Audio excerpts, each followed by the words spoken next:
Last week, I secretly installed a thumb-sized camera in the corner of my kitchen. I told no one, not even my son. This morning, my daughter-in-law came over with soup and smiled. "I just want to take care of Dad." I nodded and acted normal. But maybe I forgot to mention one thing to her, that the kitchen was already being watched. That night, I checked the footage. I held my breath, rewound it, and stared at a tiny moment, just a few seconds, easy to miss. But what I saw made my blood run cold. If you made it here, thank you truly. Before we go further, drop a comment and tell me where in the world are you watching from, your city, your country. I'd love to know who's in this room with me. A quick note. This story contains fictional elements woven in for storytelling and educational purposes. Any similarity to names or places is entirely coincidental, but the message it carries, that part is meant for you. The first Friday of October, I was standing at my kitchen table in my bathrobe counting money that was no longer there. The percolator was going. The oak tree out front had started turning that deep amber color Margaret used to call Tennessee gold. Everything about that morning looked ordinary. Everything felt wrong. I counted the bills a second time, slower.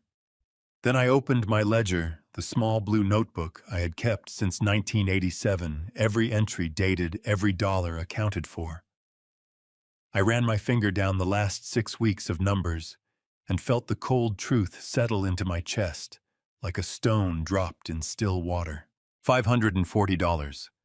Gone in small amounts, 50 here, 80 there, 120 the week before last. Careful amounts. Invisible amounts if you were not the kind of man who wrote everything down.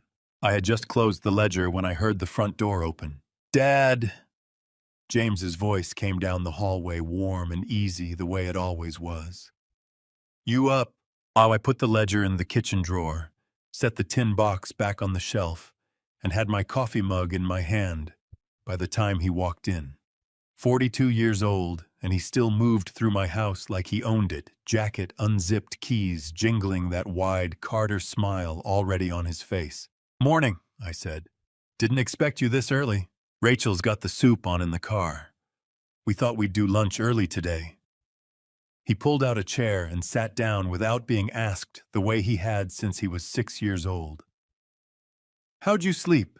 "Fine," I said. "Slept fine." He looked at me the way he had been looking at me since the dizzy spell 3 weeks ago, that careful, measuring look that I used to think was concern.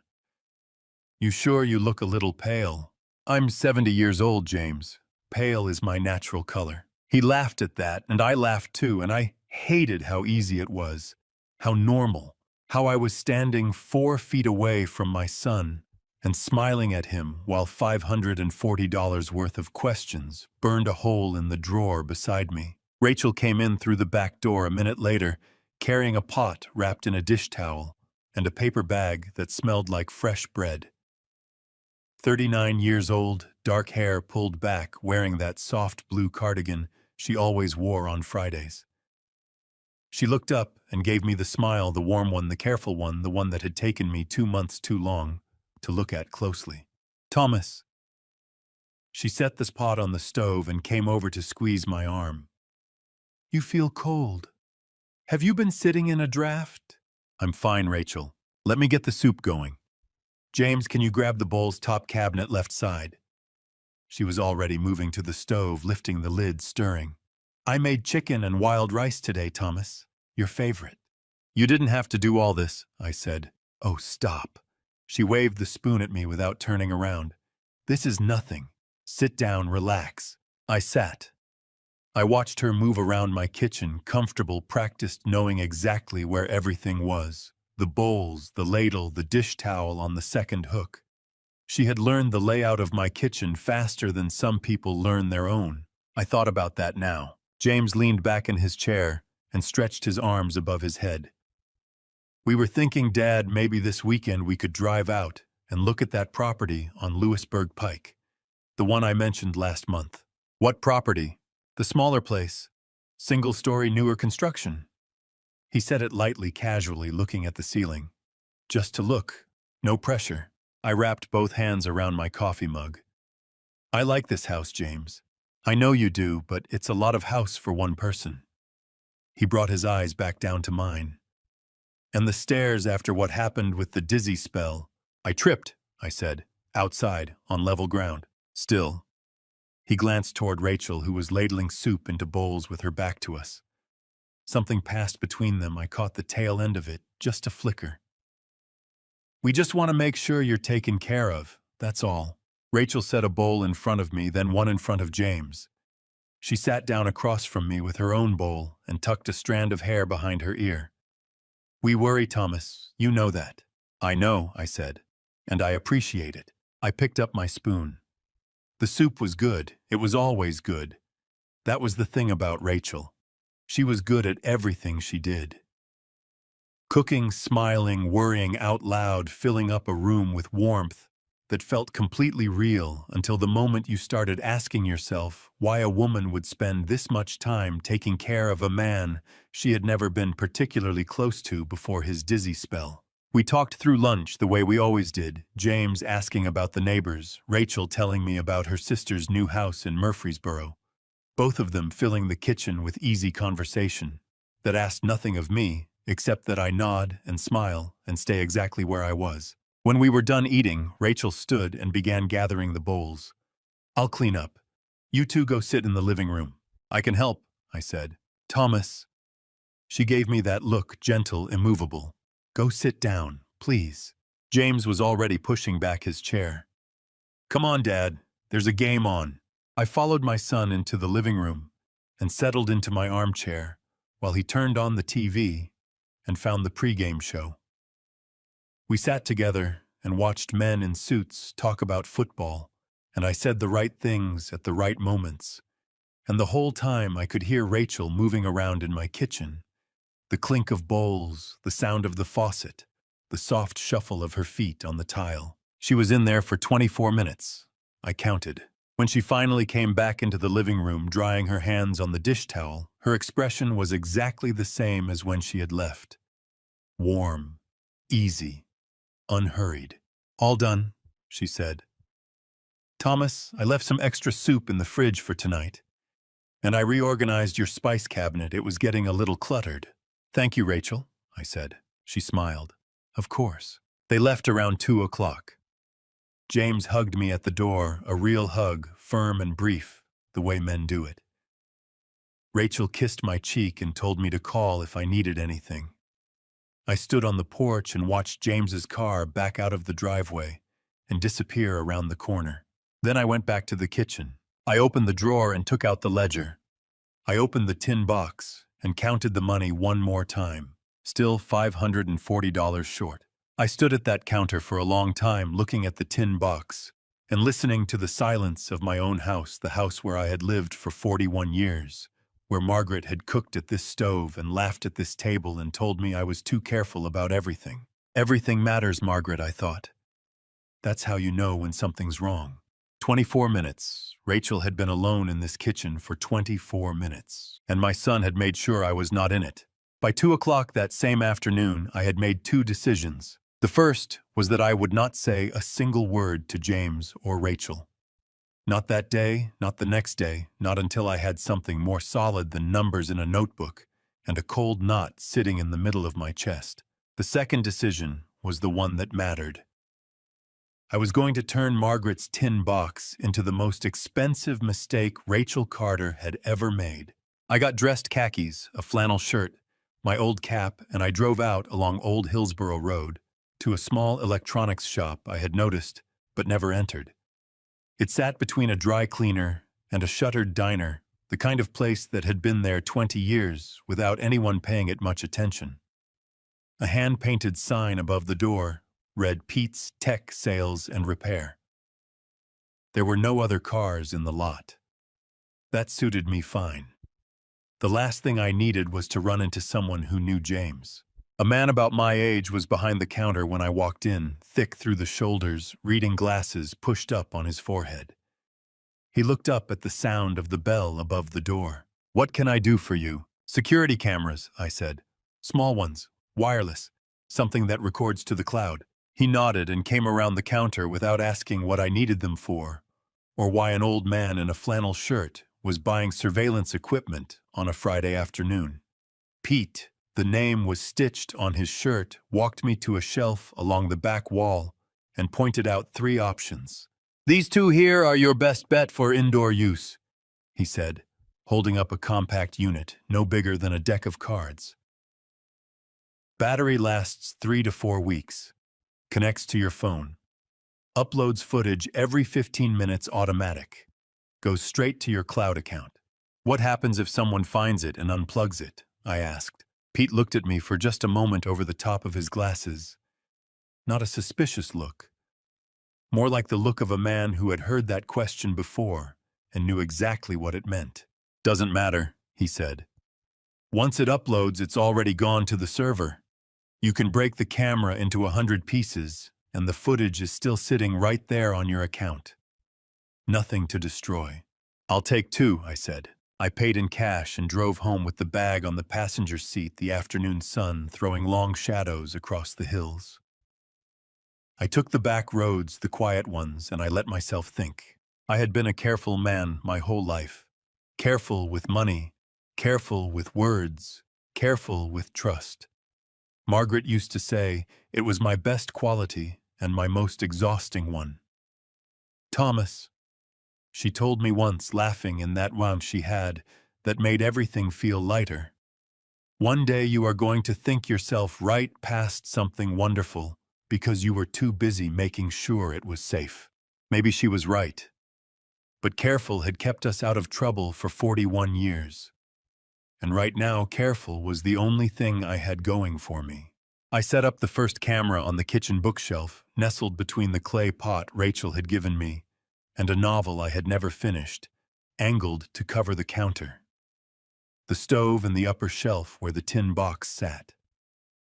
I spent 20 minutes adjusting the angle, checking the feed on my phone, walking back and forth across the kitchen to make sure the frame was right. The second camera went at the end of the hallway in an old ceramic mug that had lost its handle, pointed toward the bedroom door. I pulled up both feeds on my phone. Clear, sharp, steady. You could read the title on the novel's spine from across the room. "Good," I said to nobody. Then I sat down at the kitchen table with the tin box and the last thing I needed, a fine-tipped UV paint marker from the junk drawer left over from a garden project I had abandoned 2 summers ago. UV ink, invisible under normal light, brilliant blue under a black light. I had read about police departments using marked bills in sting operations. The principle was simple enough that a retired man in Franklin, Tennessee could apply it himself. I took out every bill, counted them once more, and marked each one the same way, a small dot in the lower right corner the size of a period at the end of a sentence. Invisible. Patient. Waiting. When every bill was marked, I stacked them neatly, placed them back in the box, and arranged Margaret's ring and her brooch on top, just as they always were. I smoothed the tissue paper lining. I closed the lid. I carried the box back to the shelf and set it down in the exact spot it had occupied for years. I stepped back and looked at it. Same box, same shelf, same faded winter scene on the lid. But this time it was ready. "Come and get it, Rachel," I said quietly. I turned off the kitchen light and stood in the dimness for a moment, watching the small green indicator light blink steadily on the camera between the clay pot and the novel. Patient and unwavering, like a good sentry at his post. I was not a vengeful man. I had never wanted to be. Margaret would have been the first to remind me that anger was a fire you had to tend carefully or it burned the wrong things down. But there was a difference between vengeance and justice. And standing in my dark kitchen that October evening, with the camera blinking and the marked bills waiting and the tin box sitting exactly where it always sat, I did not feel angry. I felt ready. I made myself a simple dinner, scrambled eggs and toast, the bachelor's standby, and ate at the kitchen table while the early dark settled over the yard outside. After I washed up, I sat in Margaret's chair by the window for a while, the one she liked, because it caught the afternoon light, and I let myself sit with the full weight of what I was doing.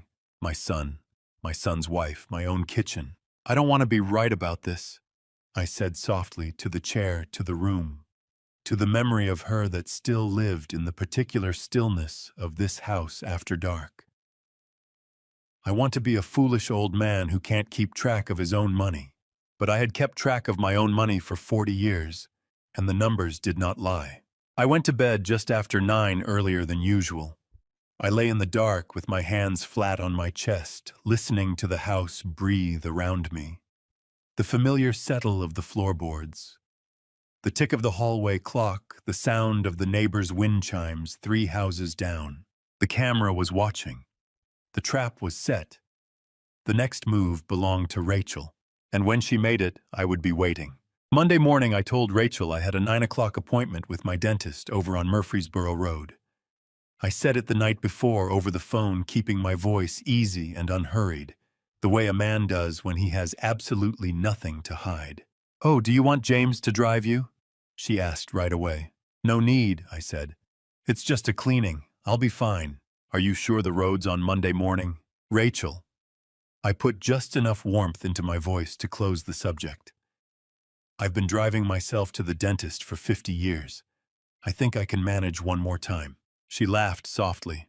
"Okay, I'll come by around 11 with lunch then." "That sounds just fine," I said. "See you then." I hung up and sat with the phone in my hand for a moment. My chest felt tight in a way that had nothing to do with age. Then I set the phone down and went to bed. Monday morning, I left the house at 8:45, early enough to be convincing, late enough that Rachel would know I was already gone when she arrived. I drove 3 blocks down to Elm Street, pulled in under the big sycamore trees, where the shade would keep my car from being obvious, and cut the engine. Then I opened my phone and pulled up the camera feed. The kitchen was empty. The tin box sat on its shelf exactly where I had left it. The green indicator light on the camera blinked steady and quiet between the clay pot and the Grisham novel. I sat back in my seat and I waited. At 9:17, the back door opened. I watched Rachel step into my kitchen on a 2-inch screen, and I felt my jaw tighten. She was wearing her blue cardigan again, a canvas tote bag over one shoulder. She set the bag on the counter, looked around the kitchen. Once a quick practiced scan, the kind a person does when they want to confirm they are alone, and then she walked straight to the shelf where the tin box sat. No hesitation, no pause. She had done this before, many times before. My knuckles went white around the phone. She lifted the box down with both hands, carried it to the kitchen table, and sat down. She opened the lid, pushed aside the tissue paper, and took out the stack of bills. I watched her count them with her thumb, fast and efficient, the way a bank teller counts not someone discovering money, but someone auditing what was theirs. "That's my money," I said to nobody, to the inside of my car, my voice coming out harder than I expected. She folded the bills, my marked bills, every one of them, and tucked them into the front pocket of her cardigan. Then she looked back into the box, and that was when everything changed. I watched her reach into the tin and lift out Margaret's wedding ring. The gold band caught the kitchen light for just a moment, a small plain flash, and Rachel held it up and turned it between her fingers, the way a jeweler examines a piece for value. My throat closed up entirely. That ring had been on Margaret's finger for 38 years. 38 years of dish soap and garden soil and Sunday mornings and the particular warmth of a hand held in the dark. Margaret had taken it off herself in the hospital when her fingers had swollen, and the nurses said it was safer, and she had pressed it into my palm and said, "Keep this safe, Thomas. I'm going to want it back." She never got it back. And now Rachel Carter was dropping it into her canvas tote bag like it was a trinket from a yard sale. She reached back into the box and took the silver brooch, next the flower-shaped one from Savannah, the one I had bought in secret, and wrapped in tissue paper, and slid across the breakfast table on our 25th anniversary, while Margaret cried and told me I was ridiculous. Gone.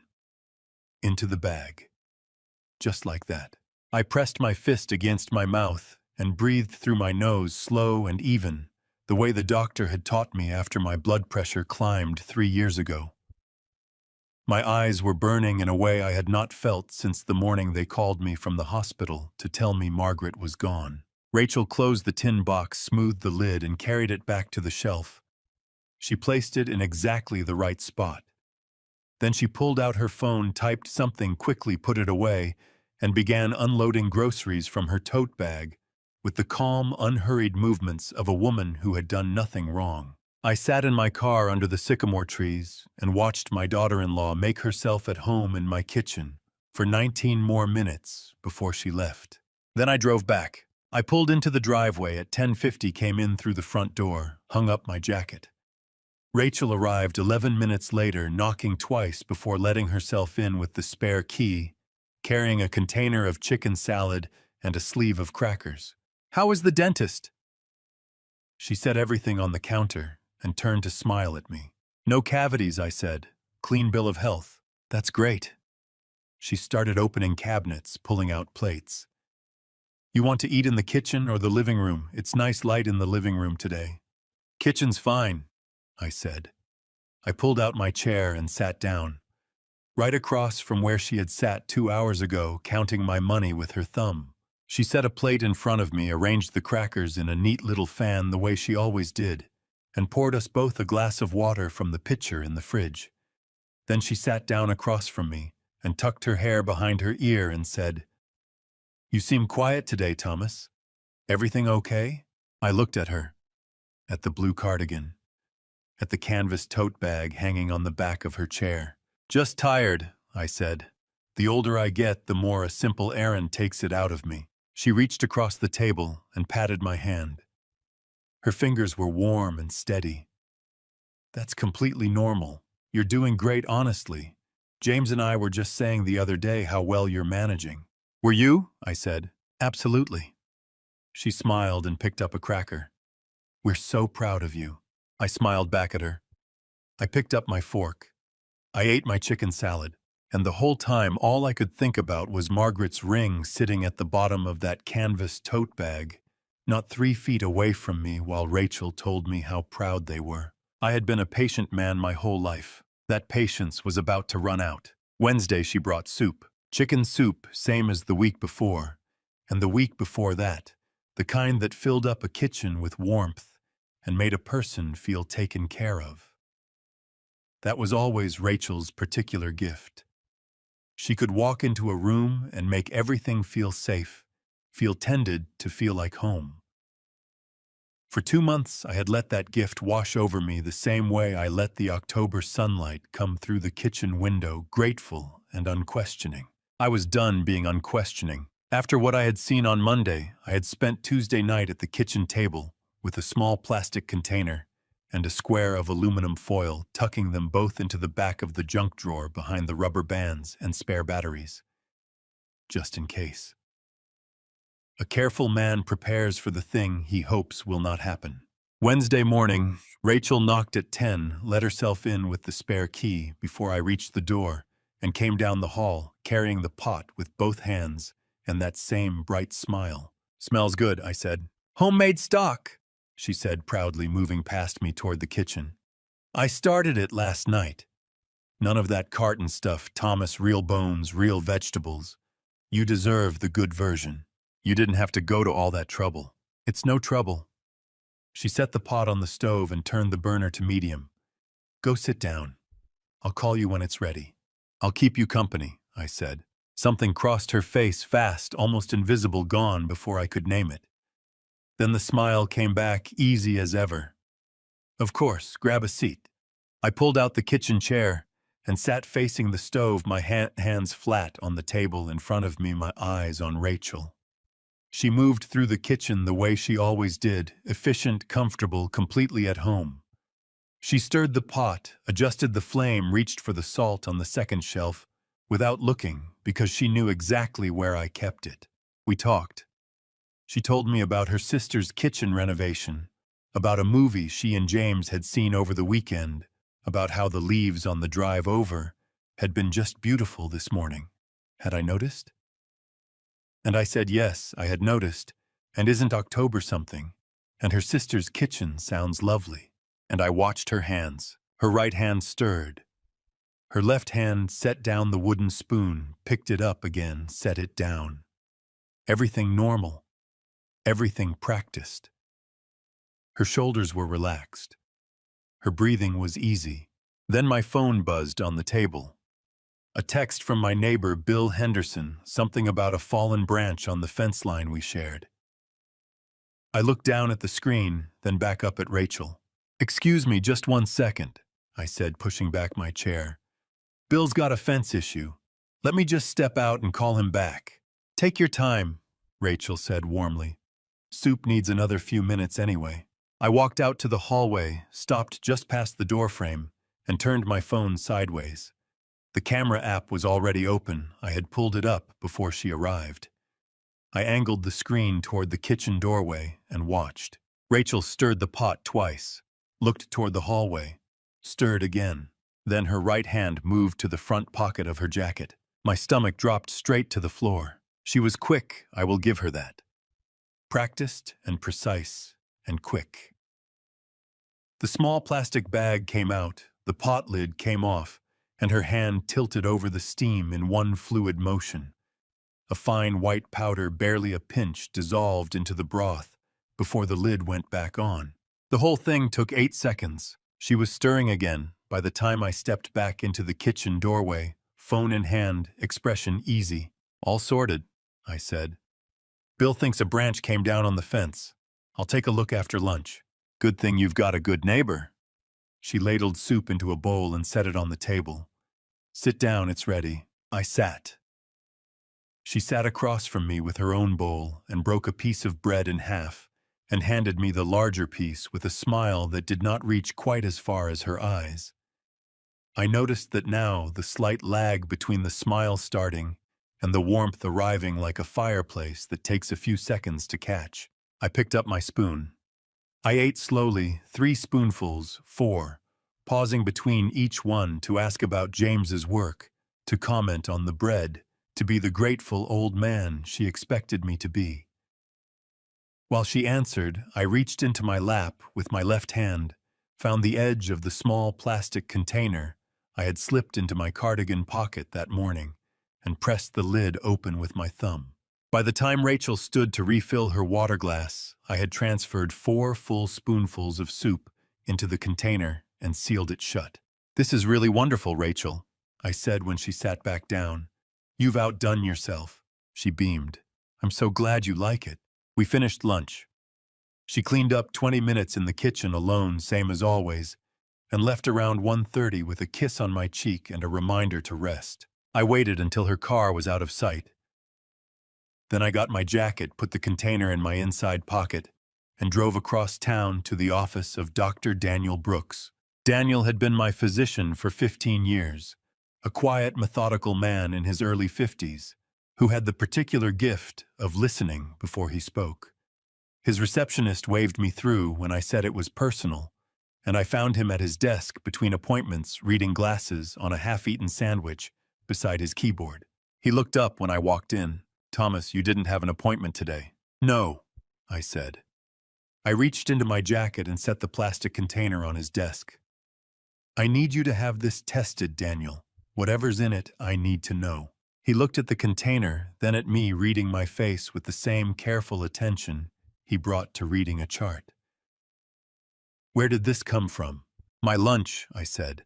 "Someone put something in it. Something that wasn't supposed to be there." The sandwich sat forgotten. He took off his glasses and folded them in his hand.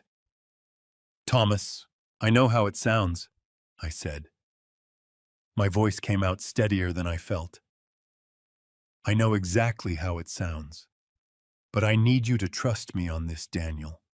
I need you to send it to an independent lab, not through insurance, not through the hospital system.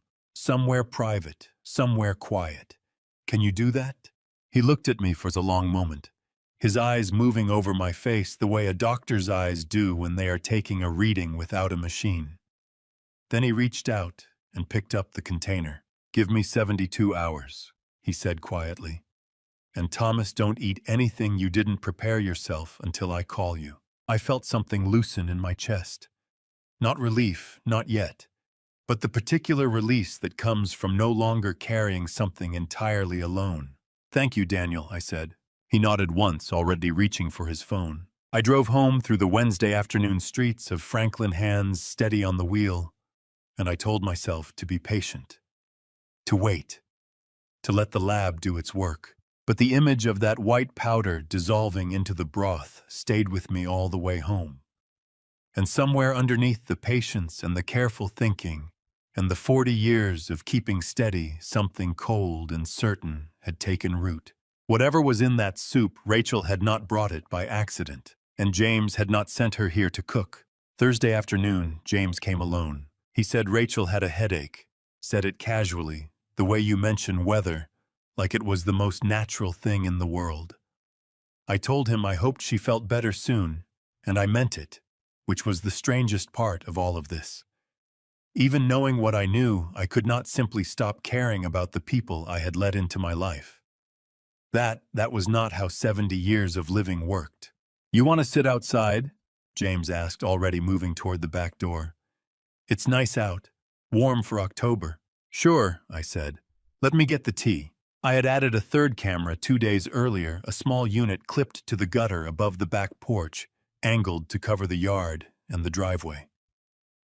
After what I had watched Rachel do in my kitchen, I decided the inside of the house was not the only place worth watching. I had not told anyone. I had barely even thought about it consciously. It was just what a careful man did when the walls of his own home started feeling unfamiliar. James was already in his chair when I came out with 2 glasses of sweet tea, his long legs stretched in front of him, face tipped up toward the afternoon sun, the way he had done since he was a boy sitting on this same porch. There was a time when that image would have filled me with nothing but warmth. "How are you feeling, Dad?" he asked, taking his glass. Honestly. I lowered myself into the other chair and felt the familiar creak of the old wood beneath me. "A little tired, but that's nothing new." "The dizziness. Some days better than others." He nodded, turning the glass slowly in his hands. "Rachel and I were talking. There's a specialist over at Vanderbilt, does a lot of work with balance issues in older patients. We could get you an appointment if you want." "I have Daniel Brooks," I said. "He's looked after me for 15 years. I think he can manage a little dizziness." "Dad?" James leaned forward, elbows on his knees, and gave me the look, the earnest one, the concerned one, the one I had trusted completely until about 4 days ago. "We just want to make sure you're getting the right care. That's all." "I know you do," I said, and I held his gaze and kept my face exactly where I needed it to be, grateful, a little tired, completely unsuspecting. We talked for 40 minutes. Football. The neighbor's new fence. A restaurant downtown that James said had good ribs. Normal things. Easy things. The kind of conversation a father and son have on a Thursday afternoon when everything is fine. Then James's phone buzzed in his jacket pocket. He glanced at the screen and stood up. "Sorry, Dad, I need to take this work thing." "Go ahead," I said, waving a hand. He walked off the porch and out into the yard, moving toward the far corner near the old garden bed, where Margaret used to grow her tomatoes. Far enough that he thought I could not hear. He had his back to me, and his voice dropped the moment the call connected. I did not try to listen. I did not need to. The camera was already watching. That evening, after James had gone home and I had eaten a sandwich I had made entirely myself from groceries I had bought myself from a store I had driven to alone, I sat at the kitchen table with my phone and pulled up the backyard footage. James appeared on the screen at the far corner of the yard, phone pressed to his ear. The audio was faint, but the camera's microphone was better than I had expected. I turned the volume all the way up and held the phone close to my ear. His voice came through in fragments at first. "Went fine," she said. "He ate most of it," and then clearer as he turned slightly toward the house. "How much did you put in today?" A pause while he listened. No, don't give him too much, Rachel." His voice was low and flat, and completely certain the voice of a man giving instructions he had given before. He needs to stay lucid enough to sign. If he gets too foggy too fast, the lawyer's going to start asking questions, and we cannot have that. Another pause. Just keep it consistent. We need another 2, maybe 3 weeks. Then we move. He said something else I could not make out, and then the call ended.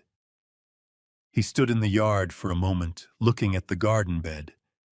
Then he turned and walked back toward the house, and by the time he came around the corner onto the porch, his face had rearranged itself, completely easy, relaxed, the good son coming back from a work call. "Sorry about that," he said, picking up his tea glass. "No trouble," I said. "Everything okay?" "All good." He smiled at me. "Just some project running long."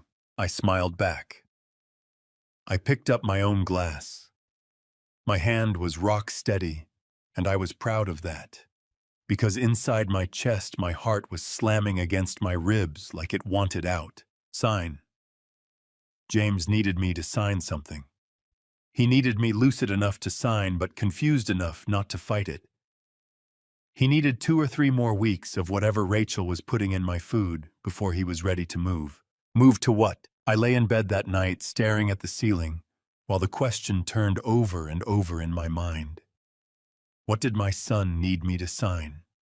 What was worth all of this, the daily visits, the soup, the careful little doses of whatever was dissolving into my meals? What was worth poisoning his own father? I did not sleep much that night. And when the phone rang at 8:15 the next morning, I was already dressed and sitting at the kitchen table with my coffee waiting for Daniel Brooks to give me the next piece of the answer. The phone rang at 8:15 on the dot. I picked up before the second ring. "Daniel, Thomas." His voice was careful, the way a doctor's voice gets careful when the news is not good. Not panicked, not cold. Just precise, each word placed deliberately, the way you set down a full glass of water when you cannot afford to spill it. "Can you come in this morning as soon as you can?" My coffee was still hot. I left it on the table and got my jacket. Daniel Brooks ran a small practice on the south end of Main Street, the kind of office that still had paper files and a receptionist who remembered your name and asked about your grandchildren even when you did not have any. I had been coming here since 2010. Daniel had seen me through Margaret's illness, through the grief after, through the slow adjustments of getting older alone. I trusted him the way you trust someone who has sat with you in your worst moments and never once made you feel small for having them. His receptionist waved me straight back when I walked in. Daniel was standing at his desk, not sitting, standing, which told me everything I needed to know about the 48 hours since I had set that container of soup in front of him. He gestured to the chair across from his desk and waited until I sat down before he opened the folder in his hands. "I'm going to walk you through this carefully," he said. "I want you to understand exactly what we found, not just the conclusion." "Go ahead," I said. He set 2 pages on the desk and turned them to face me. The sample contained 2 compounds. The first is a synthetic antihypertensive, a blood pressure medication in powdered form. A small dose added to food daily would cause dizziness, fatigue, and occasional lightheadedness.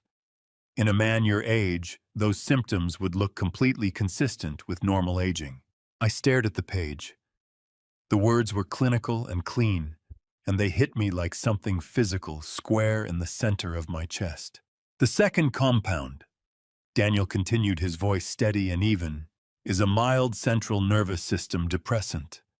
Low doses over time produce short-term memory disruption, mild confusion, and difficulty concentrating. Again, in a 70-year-old man, every single one of those symptoms would appear entirely natural. A different physician seeing you for the first time would almost certainly document cognitive decline." "Cognitive decline," I repeated. "Yes." He sat down now, leaning forward with his elbows on the desk. "Thomas, whoever put this in your food was not trying to kill you. The doses are too small for that. They were trying to make you appear over a period of weeks as though you were losing your mental capacity. The room felt very still. Through the window behind Daniel, I could see the elm trees on Main Street bending slightly in the morning wind, leaves shaking loose and drifting down. And I had the strange, distant thought that Margaret would have loved this particular shade of October morning light, so that someone could make decisions for me, I said. That would be the logical purpose, yes. Daniel's jaw was tight. Thomas, I need to be direct with you. Under Tennessee law, I am required to report suspected elder abuse. What I found in that sample, this is abuse. This is a crime. I know, I said, and I'm asking you to wait. He blinked. Wait. 2 weeks. Maybe 3.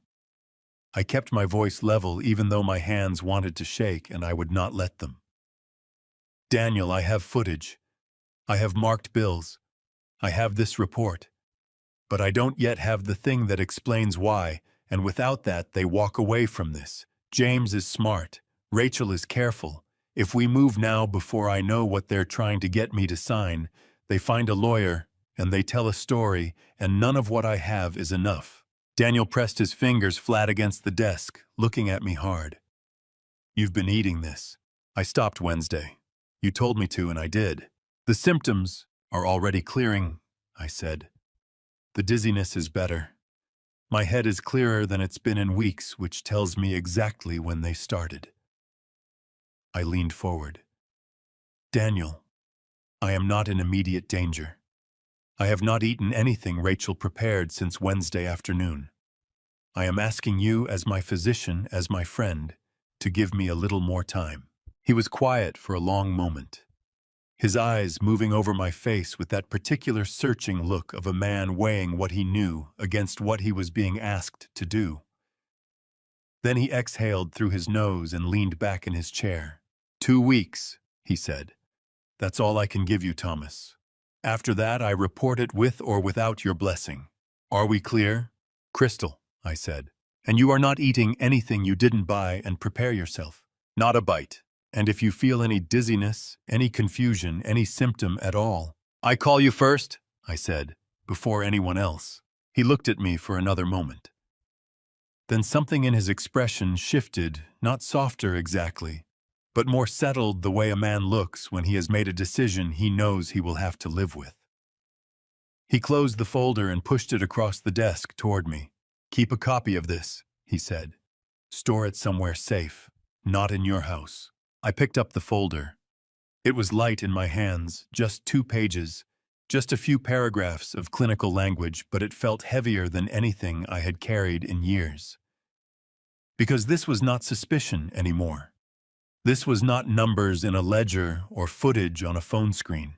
This was proof. Thank you, Daniel, I said, and my voice came out rougher than I intended, scraped raw at the edges in a way I had not planned on. He stood when I stood the way he always did, and he shook my hand with both of his the way he had the morning he called to tell me Margaret was gone. You find out what he needs you to sign, he said quietly, and then you end this. I walked out of his office into the sharp October morning, the folder tucked inside my jacket against my chest, and I stood on the sidewalk for a moment, with my face turned up to the sky. My son had been poisoning me. I had proof, and somewhere in a law office in Franklin, Tennessee, there was a piece of paper with my name on it that explained why. I was going to find it. James had left a business card on my kitchen counter 3 weeks ago. I had noticed it at the time, Gerald Whitmore, Estate Planning and Elder Law, 114 Main Street, Franklin, and thought nothing of it. James mentioned him twice after that, once as a good estate lawyer, and once as someone who can help us get your paperwork sorted, Dad. Both times I had nodded and said nothing. Monday morning, I decided to find out exactly what paperwork James had in mind. I parked on Main Street just after 9, fed the meter 2 quarters, and walked the half block to the address on the card. Whitmore's office sat between an insurance agency and a flower shop, the kind of place that announced its respectability through beige carpet and framed diplomas, and a receptionist who smiled the way people do when they've been trained to put you at ease. "Good morning," she said. "Do you have an appointment?" "I don't," I said. "My name is Thomas Carter. I believe my son James Carter has been in contact with this office. I'd like to speak with Mr. Whitmore about some documents that involve my name. She hesitated just a fraction of a second, enough for me to notice, not enough to mean anything definitive. Let me check with him. One moment. She disappeared down a short hallway. I stood in the waiting room with my cap in my hands and looked at the framed prints on the wall Thomas Jefferson quotes about liberty and property, and felt my jaw tighten one careful notch. Whitmore came out to greet me himself. Mid-50s, silver hair, combed back, a handshake that was firm without being aggressive. The kind of man who had learned to make older clients feel comfortable because older clients were his business. "Mr. Carter," he said warmly, "please come in." His office smelled like wood polish and printer paper. He gestured me into the chair across from his desk and settled into his own seat, with the unhurried ease of a man who charged by the hour and had learned never to appear rushed. "Your son mentioned you might be coming in," he said, opening a desk drawer. "He said you'd want to review the documents before the signing." I kept my face completely neutral, even though something cold moved through me from my collar to my heels. James told him I was coming, which meant James had anticipated this moment, which meant he was more careful than I had given him credit for. "That's right," I said. "I like to read things carefully before I put my name on them. Habit of a lifetime." Whitmore smiled. "A very sensible habit." He set a folder on the desk and slid it across to me. "Take all the time you need." I opened the folder. The top page read, "Durable Power of Attorney, Full Authority." Below the title, my name. Below that, James Robert Carter, designated as my agent with full authority to act on my behalf in all financial matters, property transactions, banking decisions, and healthcare choices. Effective immediately upon signing, irrevocable without legal challenge, unless I could demonstrate mental competency at the time of revocation. 7 pages. I turned each one slowly, the way a man reads a contract he is considering, pausing at certain paragraphs, nodding slightly, as if processing the language. My right hand rested on the desk. My left hand under the table held my phone pressed flat against my thigh. I angled the phone upward 1 degree at a time until the camera lens was pointing at the page in front of me. Tap. Turn the page. Tap.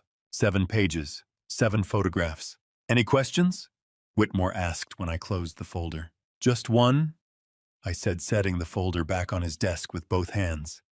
"If I sign this, what happens to my house?" He folded his hands on the desk.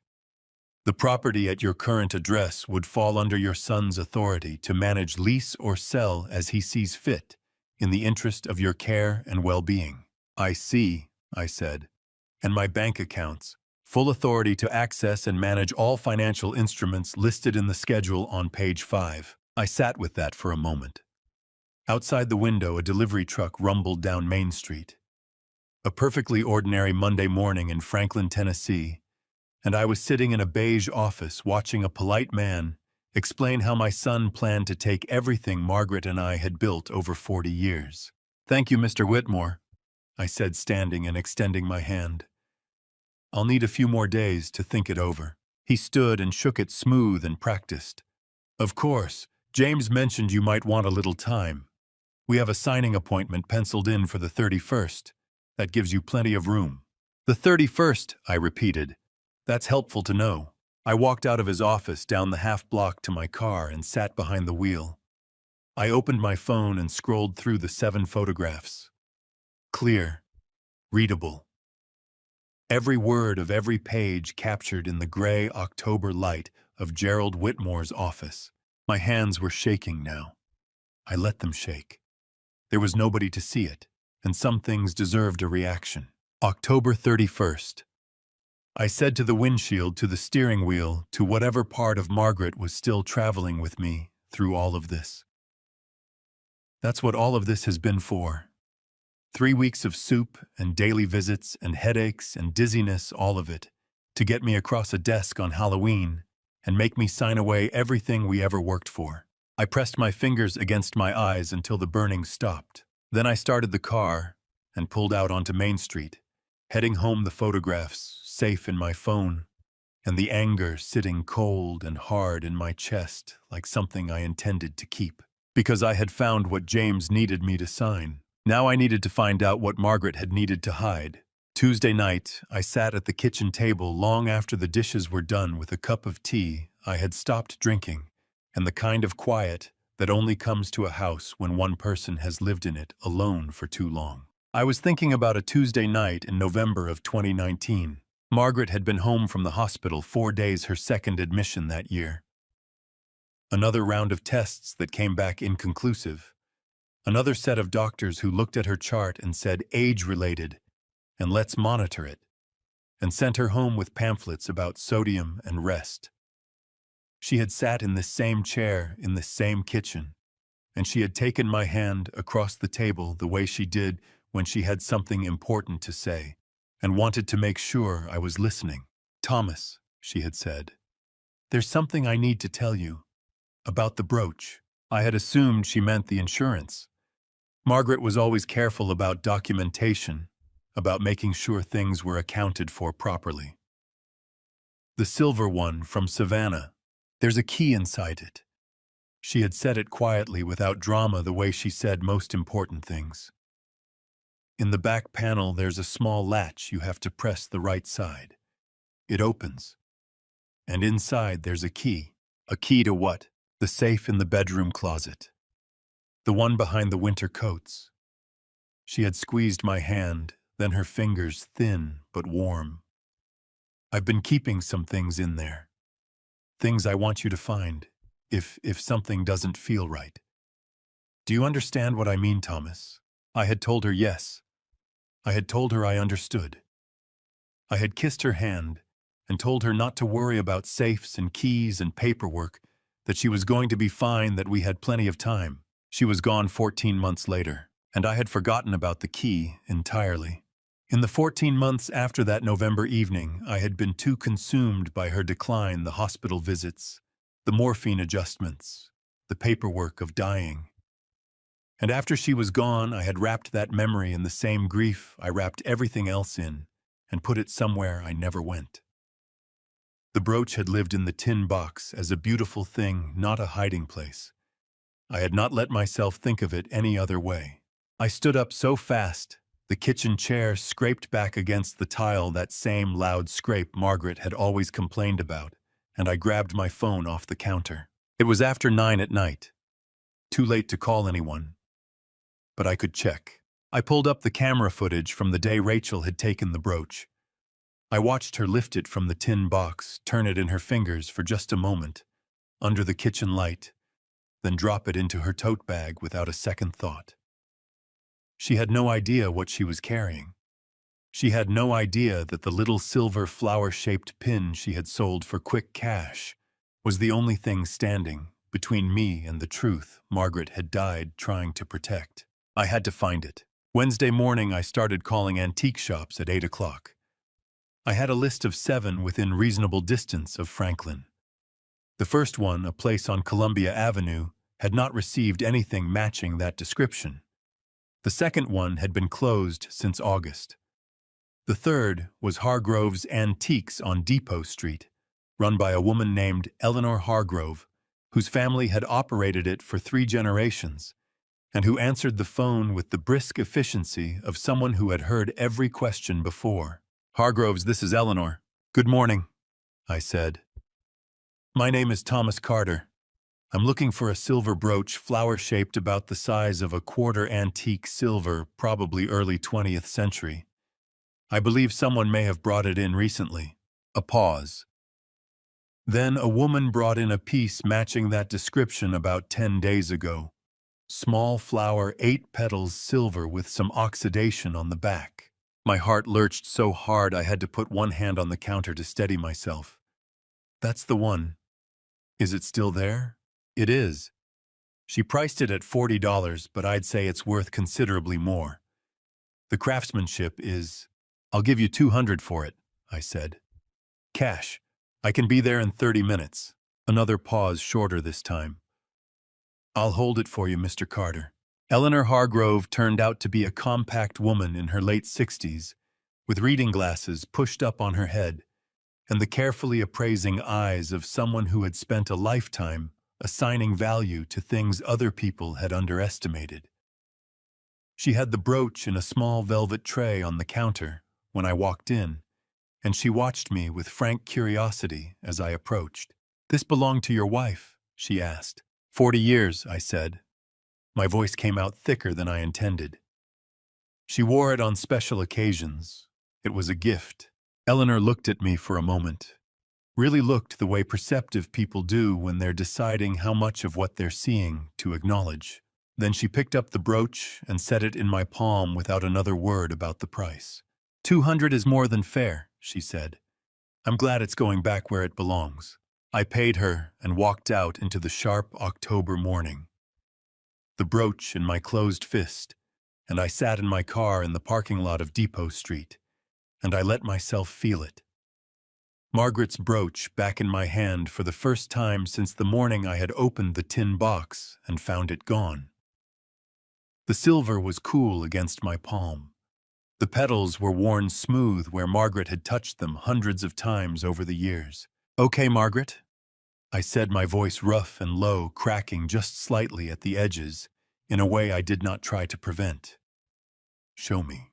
I pressed the right side of the back panel the way she had described. A small latch gave way with the faintest click. The back of the brooch swung open on a tiny hinge barely visible to the naked eye. Inside, secured with a single strip of yellowed tape, was a key. Small brass with the letter M engraved on the head in Margaret's careful hand. I stared at that key for a long time.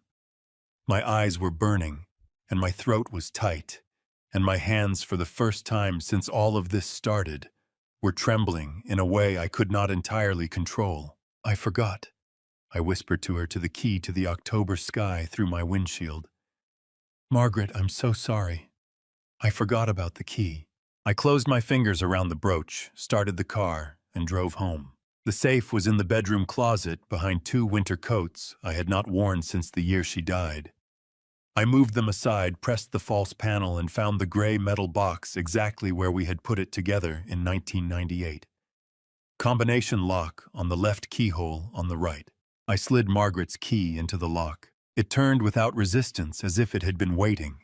And as the door swung open, I understood with a certainty that settled over me like cold water that whatever was inside this safe was the reason Margaret had spent the last year of her life preparing for a danger she prayed would never come. She had been right to prepare, and I had almost been too late to find it. Before I tell you what I found inside that safe, what Margaret had been hiding for 6 years, the secret she never got the chance to speak out loud, I need to know you're still with me. Drop a 9 in the comments right now. Just that one number. It tells me everything. One more thing before we continue the story ahead. Contains some fictional elements built around a very human truth. If that's not something you want to hear, no judgment. This is your moment to step away. But if you're staying, brace yourself. What comes next changes everything. The brass key was still warm from my pocket when I pressed it into the lock on the evening of October 16th, 2025. The sun had gone down an hour earlier, leaving the bedroom wrapped in a darkness that felt heavier than usual, the kind that settles into a house when it knows something important is about to happen.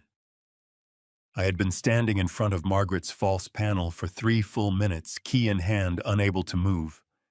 My whole body felt the weight of what might be waiting inside. I pressed the right edge of the panel the way she had shown me once, just once, back in 2003. The wood shifted with a hollow click. Behind it sat a gray steel box about the size of a shoebox. The brass key slid in. The tumblers turned. Inside lay a manila envelope flat on top of a red plastic folder. Both sealed. Both in Margaret's handwriting, that neat, careful cursive she used for jam jar labels and birthday cards.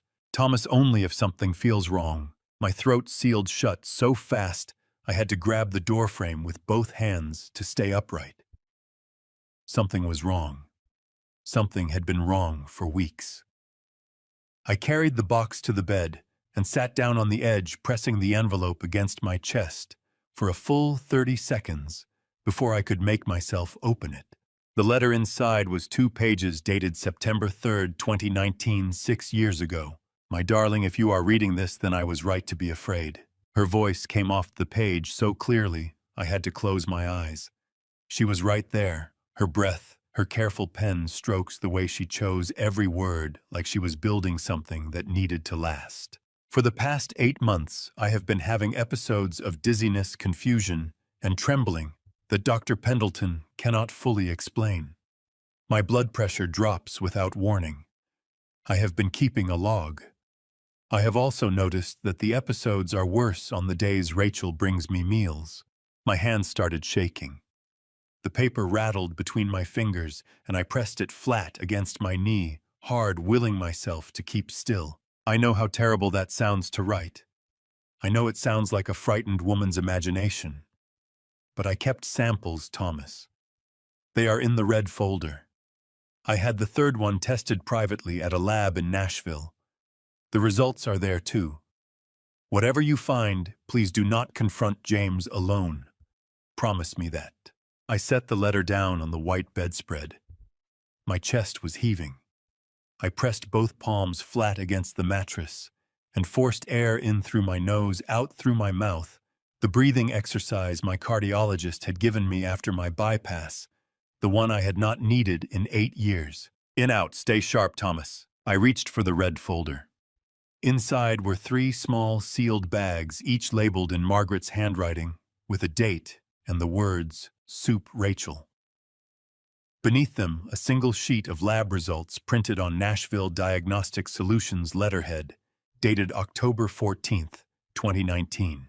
Sample contains trace levels of amlodipine, a calcium channel blocker used in the treatment of hypertension. Concentration insufficient to be acutely dangerous, but consistent with low-level chronic exposure. I read that sentence 4 times. The words rearranged themselves every time, hunting for a gentler meaning. They did not find one. Amlodipine, the same drug class Dr. Daniel Brooks had flagged in my blood panel 3 weeks ago. A sound tore out of me that I had never heard from my own body before, raw and ragged. Not quite a sob, more like the crack a tree makes, the instant before it falls. I clamped both hands over my mouth and sat there in the dark, with Margaret's letter in my lap, and the truth of what had been done to her pressing down on my chest like a stone. They had practiced on her first. The thought detonated behind my eyes. My vision went white at the edges. I stood up, back down, stood up again, because my legs could not decide what they were for. My heart slammed against my ribs with a violence I had not felt since the morning the hospital called to tell me she was gone. They had tested it on Margaret. They had refined it. And when she died of what every doctor in Williamson County called cardiovascular complications, they had walked away clean and come back for me. I pressed Margaret's photograph on the nightstand, with my fingertip, her laughing at the county fair in 1987. A sunflower tucked behind her ear. 23 years old, and not yet afraid of anything. I pressed my finger against her face the way a man touches something he is terrified of losing all over again. "I'm going to finish what you started, Margaret," I said out loud to the dark room, to the photograph, to whatever part of her might still be listening. I swear to God I am. I picked up my phone. Dr. Daniel Brooks. My thumb hovered over his name for half a second. It was 9:42 on a Thursday evening, and then I pressed call because some things were too large to wait until morning. He picked up on the third ring, voice thick with sleep. "Thomas, what's wrong?" "I found something, Daniel," I said, and my voice cracked clean down the middle on that last word. "About Margaret. About what happened to her. I need you to come over. Tonight, if you can manage it." A pause. Then carefully, "Are you safe right now?" "For tonight, yes. Give me 20 minutes. The call ended. I set the phone on the bedside table next to Margaret's photograph and looked at the lab report still spread across the white bedspread. Outside the bedroom window, the October dark was absolute, no moon, no stars, just the quiet creak of the house settling around me, like it was trying to hold me together, while I figured out how to hold everything else. She had been right. She had gathered evidence and hidden it, and written me a letter just in case. She had done everything right, and it still had not been enough to save her. I looked at the sealed evidence bags and made myself a promise I intended to keep with every breath I had left. This time it would be. Dr. Daniel Brooks arrived at 10 past 10 that same Thursday night, wearing a gray cardigan over his pajama top and carrying his battered black bag like he had never stopped making house calls. He took one look at my face in the doorway and walked straight to the kitchen table without waiting to be asked. I spread Margaret's letter and the lab report flat under the overhead light. He read every word twice slowly, in the careful way of a man who understood exactly what he was looking at. The kitchen was very quiet. The refrigerator hummed. The clock above the stove ticked through 11:20, 11:21. "Thomas," he said finally, and the way he said my name, low, deliberate, like he was steadying something, made the back of my eyes sting all over again. "How long have you had this?" "I found it last night. In the bedroom closet behind a false panel she built herself. Daniel, she wrote this 6 years ago. She was documenting everything 6 years ago." He set the paper down and pressed both hands over his face. When he lowered them, something had shifted in his expression, something harder and hotter than I was used to seeing from a man who had spent 30 years projecting calm. "Amlodipine. Same drug class I found in your panel." "Yes, Thomas, this is not coincidence. No, it is not." He tapped the lab results with 2 fingers. "The concentration in your blood is low, subclinical. Someone is being very deliberate, low enough that your symptoms read as age-related decline, high enough to impair judgment and physical stability over time." His voice dropped. "If someone maintained this dosage long enough, it would erode your legal capacity. The courts would question whether you could make sound decisions." The bluntness of it landed like a fist to the sternum. I gripped the table edge. "They kept her alive long enough that no one questioned it when she finally died." He did not soften it. He held my gaze and gave me the honest answer. "That is what this evidence suggests, Thomas. I want to be wrong." He looked down at Margaret's sealed sample bags. "I don't believe I am." We sat with that truth for a long moment, the kind of moment that does not need filling with words. Then he pulled a yellow notepad from his bag and uncapped a pen. "You need to take this to law enforcement. Not to James, not to a family attorney, to someone with criminal investigative authority." "I'll go to the Franklin Police Department," I said, "first thing Friday morning." "Do you want me to come with you?" I shook my head. "If James is watching, and I believe he is, I cannot afford a pattern. One late-night house call from my doctor is explainable. 2 visits in 2 days is a signal I can't afford to send." Brooks studied me for a long moment, then gave a slow nod. "Smart." He wrote his attestation on the notepad, a signed physician's statement, confirming he had personally reviewed the documents and that the drug in Margaret's sample matched the compound found in my blood panel. He pressed the sealed envelope into my hands and held on a second longer than he needed to. "She was a good woman, Thomas." My throat went raw. I squeezed his hand back and could not make a single word come out. I walked into the Franklin Police Department at 9:05 the next morning. Friday, October 17th, 2025. With the envelope under my arm and 3 weeks of evidence in a sealed bag inside my coat. The lobby smelled of burnt coffee and floor wax. A young officer at the front desk looked up at me with the polite disinterest of someone who had already processed 24 routine complaints that morning. "I need to speak to a detective," I said. "The matter involves elder financial abuse theft and what may be criminal medication tampering. I have physical evidence and a signed physician's statement." The energy in the room changed the way a weather front changes suddenly and without negotiation. They put me in a conference room with blue plastic chairs and a table that wobbled at the left corner. 12 minutes later, the door opened, and a woman walked in, who was not what I had imagined. She was perhaps 40, dark hair pulled back, reading glasses pushed up on her forehead, the way someone does when they have been taking them on and off since 7 in the morning. She carried a legal pad and a cup of coffee she had clearly not had time to finish. "Mr. Carter." She pulled out the chair across from me without ceremony. "I'm investigator Laura Hayes. I understand you have something to show me." Her voice was direct and unhurried, the voice of a woman who had learned that patience was a sharper tool than urgency. "Yes, ma'am," I said. "I'm going to need you to hear everything before you decide what category this belongs in. Some of what I'm going to tell you involves my son, and I understand how that sounds coming from an old man." She uncapped her pen and met my eyes with a steadiness that did not waver. "Then let's start from the beginning. And Mr. Carter, take your time." So I told her everything. The tin box, the missing cash, the UV-marked bills, the camera footage, the white powder in the soup, Dr. Brooks's blood panel, the attorney's office, the power of attorney James's plan to move me to a nursing home. And last, because it was the hardest, Margaret's safe, Margaret's letter, Margaret's 6-year-old evidence bag sitting in a Nashville lab report. She wrote in tight, precise shorthand and asked tight, precise questions. "What exact date did you first notice the shortage?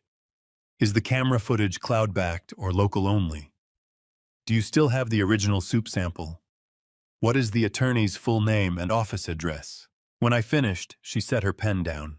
"Mr. Carter, if even half of what you've described is substantiated, you're looking at elder financial abuse, criminal theft, and unlawful medication tampering. The material about your wife is more complex. The chain of custody on those samples is 6 years old and imperfect. But imperfect evidence is not worthless evidence." She looked at me squarely. "Right now, what you've brought me is more than most people walk in with." My voice came out rougher than I intended. "Then you believe me." She gave me something better than reassurance. "I believe the evidence. And the evidence is telling a very consistent story." She leaned forward slightly. "Here is what I need from you. Keep your routine identical. Let James and Rachel believe nothing has changed. Can you do that?" "I've been doing it for 3 weeks," I said. Something moved at the corner of her mouth, not quite a smile, but close. "Good." She gathered her notes and paused at the door. "One more question, Mr. Carter. Are you afraid?" I thought of Margaret's handwriting on those sealed bags. I thought of the sound she used to make in the dark toward the end, reaching for my hand when the dizziness took her. "I was afraid," I said. "Right now I'm angry. There's a considerable difference." Hayes gave me a single slow nod, the kind that says, "I see exactly who you are, and I respect it," and walked out. I sat in that blue plastic chair for another minute, feeling the full weight of everything I was carrying, and beneath it, for the first time in weeks, something thin and cautious that might have been hope. I walked out into the October morning, started my truck, and sat with both hands on the wheel. James still believed he was running this story. He had no idea the ending had already been rewritten. I made the decision on a Saturday morning, the 18th of October, 2025, while standing at the kitchen sink, washing a single coffee mug, and watching the oak tree in the backyard drop its leaves one by one into the dead grass. Laura Hayes had told me to keep my routine identical, but she had also said something else before I left that conference room, something I had been turning over in my mind ever since. Let them believe nothing has changed. I dried the mug slowly, set it on the counters, and stared at my own reflection in the dark window above the sink. An old man looked back at me, 70 years old, gray at the temples, lines carved deep around the mouth. A man who had buried his wife. A man whose body was quietly being poisoned by the people who were supposed to love him. I thought about what James wanted me to be. Confused, dependent, incapable of managing his own affairs. A signature waiting to happen. I set the dish towel down and said very quietly to no one but myself, "All right, Thomas, give them what they want." James and Rachel arrived at 11:15 that morning with a casserole dish and a paper bag of groceries, the way they always did on Saturdays. I heard the key in the front door, the spare key I had never taken back, the one that had started all of this, and I shuffled into the hallway in my slippers, slower than I needed to, one hand trailing along the wall. "Dad." James came through first, a wide smile on his face that did not reach his eyes. He set the grocery bag on the hall table and put both hands on my shoulders. "You look tired. Did you sleep okay?" "I don't know," I said, and let my voice go a little vague, a little soft at the edges. "I kept waking up. Thought I heard Margaret in the kitchen." I pressed my fingertips to my temple, getting confused about the nights again. James's grip on my shoulders tightened for just a fraction of a second, a pressure quick and controlled, like a man resetting his own reaction. "That happens, Dad. That's okay." Rachel came in behind him, carrying the casserole, her smile wide and practiced and perfect. "Thomas, we brought your favorite chicken and rice. I made it this morning fresh." "That's so kind of you, sweetheart," I said, and smiled back at her the same way I had been smiling at her for weeks, warm, grateful, a little hazy. The kind of smile that said, "I trust you completely. I have no idea what you are doing to me." We sat at the kitchen table. Rachel heated the casserole while James poured iced tea, and I watched them move around my kitchen with the comfortable familiarity of people who believed they already owned it. The camera on the bookshelf behind James, tucked between a copy of Steinbeck and a ceramic rooster Margaret had loved, recorded every single second. "Dad," James said, sitting down across from me, wrapping both hands around his glass. "Rachel and I have been talking, and I want to be honest with you because I love you, and I think you deserve honesty." I looked at him over my iced tea. "All right, son. We're worried about you living alone out here. These episodes you've been having, the dizziness, the confusion, forgetting what day it is." He leaned forward. "There's a place in Brentwood, Magnolia Ridge. It's a senior care facility, beautiful grounds, full medical staff activities. Rachel and I visited it last week." I let my face do something slow and uncertain. I set my glass down with slightly less coordination than I actually had, so it clicked too hard against the table. "A nursing home. A care community?" Rachel corrected, her voice honey smooth. She reached across the table and covered my hand with hers.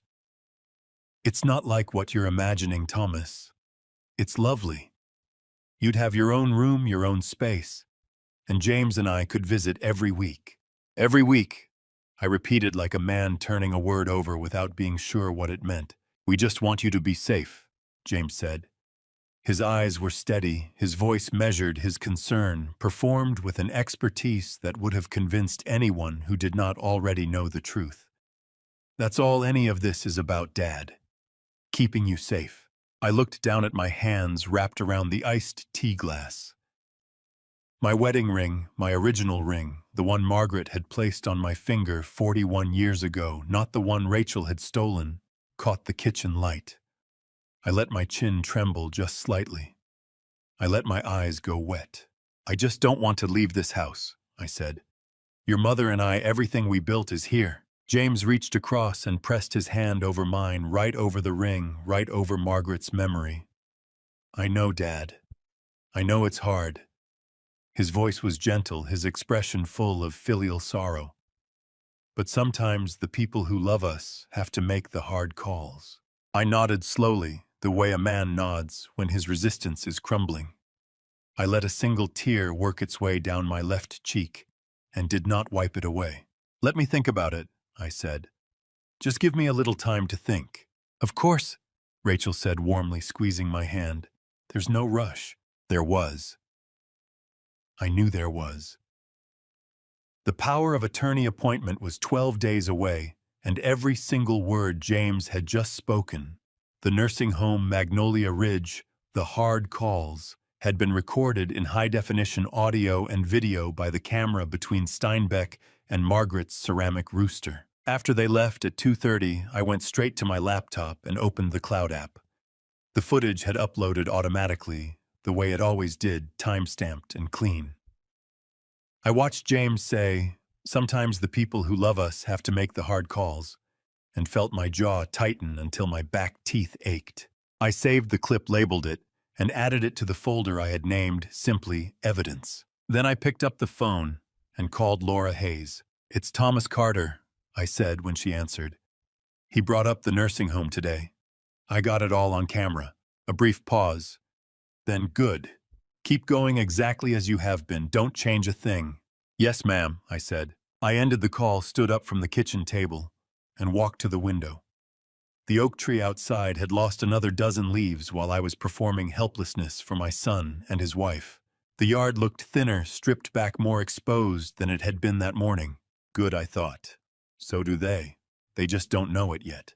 James came alone on the Tuesday evening of October 21st, 2025. No casserole. No Rachel. Just my son arriving at 6:40 in a charcoal sport coat he wore when he wanted to project authority, with a smile that was already working too hard before he even stepped through the front door. "Just thought I'd drop by," he said, leaning in to hug me. The way he had been hugging me lately, brief, performative, the embrace of a man checking an obligation off a list. "See how you're doing." Come in," I said, shuffling aside in my slippers. "I made decaf. There's some left if you want it." He followed me to the kitchen and took a seat at the table while I poured 2 mugs with hands that I let tremble slightly more than necessary. I had been practicing that tremor for 3 days. I was getting good at it. We talked for 20 minutes about nothing. The Titans season, the price of heating oil, whether the maple at the end of the street was going to be taken down. I watched James the way you watch a man who thinks he is being subtle but is actually searching for something. His eyes kept moving. To the bookshelf. Back to me. To the hallway. Back to me. He had noticed the camera. I did not know exactly when, maybe Saturday, maybe earlier, but something had triggered a new alertness behind his eyes. A calculation I could see him running every time his gaze landed on the shelf between Steinbeck and the ceramic rooster. I kept my own expression soft and vague and unhurried. "Dad," he said, eventually setting his mug down. "Can I ask you something without you taking it the wrong way?" "Of course, son. Are you keeping up with the house okay? Like the technical stuff? The appliances?" He gestured loosely at the bookshelf. "I noticed you have some new devices around. I want to make sure you know how everything works. Sometimes those things can be confusing." I blinked at him with the mild bewilderment of a man who had forgotten more than he'd learned. "Oh, those little camera things Pete at the electronics store helped me set them up a while back. He said they'd help me remember if I left the stove on." I pressed my fingers to my temple. "I've been forgetting the stove, James. Twice last week." Something moved across James's face too fast for him to catch and put away. Relief mixed with contempt, mixed with the particular satisfaction of a man who has confirmed what he already suspected. He believed me. He believed every word. Yeah, that makes sense," he said. "Good thinking." He paused. Do you even know how to check the footage? Or is it just recording to a local drive somewhere?" "I have no idea," I said, and laughed the soft, self-deprecating laugh of a confused old man. "Pete showed me how to turn it on. That's about as far as I got." James nodded. His left hand rested on the table, and I watched his fingers slowly curl into a loose fist and release. Curl and release. He stayed another 30 minutes, helped me rinse the mugs. Told me he loved me at the front door, with the practiced warmth of a man who had rehearsed it, and drove away into the dark. I went back to the kitchen and sat down. The spare key. I had thought about changing the locks twice in the past week, and both times Hayes's voice had come back to me flat and clear. Keep your routine identical. Let them believe nothing has changed. Changing the locks would signal alarm, so I had left them deliberately the same way I had left everything else open, accessible, exactly as it had always been. A trap does not announce itself. I had 2 cameras in that house. James had just identified one of them, the one on the bookshelf, the obvious one. It was not the one I was most concerned about. The second camera was smaller, mounted inside a smoke detector in the hallway ceiling, pointing at a slight downward angle toward the living room and the front bookshelf. James had never looked up. The next morning, Wednesday, the 22nd of October, I was eating toast at the kitchen table when I heard it. A crack. Then a scraping sound. Then the specific grinding noise of something electronic being pulled roughly from a mount. I walked into the living room with my toast still in my hand and found James standing on the footstool from the hallway closet, the bookshelf camera in his grip, the USB cable torn clean from the back. He heard my shuffling slippers and turned around, and for one suspended second, his face was completely unguarded. Sharp, cold, guilty before the mask snapped back into place. "Dad, hey, sorry I let myself in, I hope that's okay." "James." I let my voice go high and confused, let my eyes go wide and a little frightened. What are you doing with that?" "It was loose," he said, stepping off the footstool with the camera tucked against his side like he had every right to it. The mount was coming off the shelf. I didn't want it to fall and break. I'm going to take it in and have it looked at okay. My hands shook genuinely this time. Not for performance, because the rage that moved through me in that moment was a clean and righteous thing, hot from the center of my chest, all the way to my fingertips. I gripped the doorframe and made sure none of it reached my face. "Oh," I said. "Oh, thank you, son. I wouldn't have known what to do with it." He smiled. He patted my shoulder.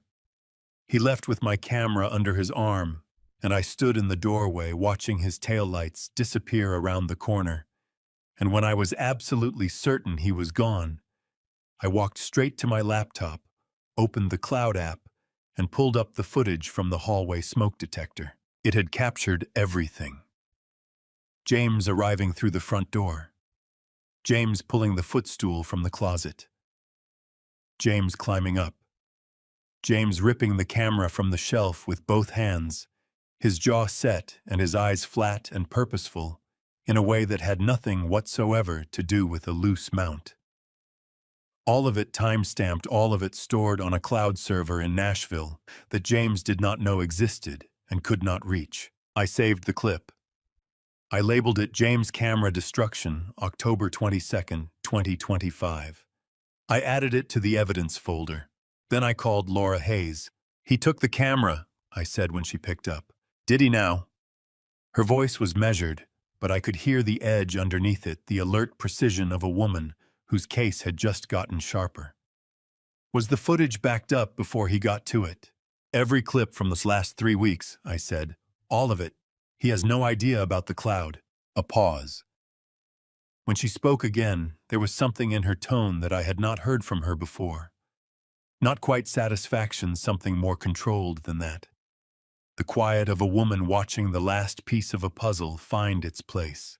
"Mr. Carter," she said, "I want you to do nothing different. Go about your week. Let him think he won." "Yes, ma'am. And Thomas—" A brief pause. "He just made our job a great deal easier."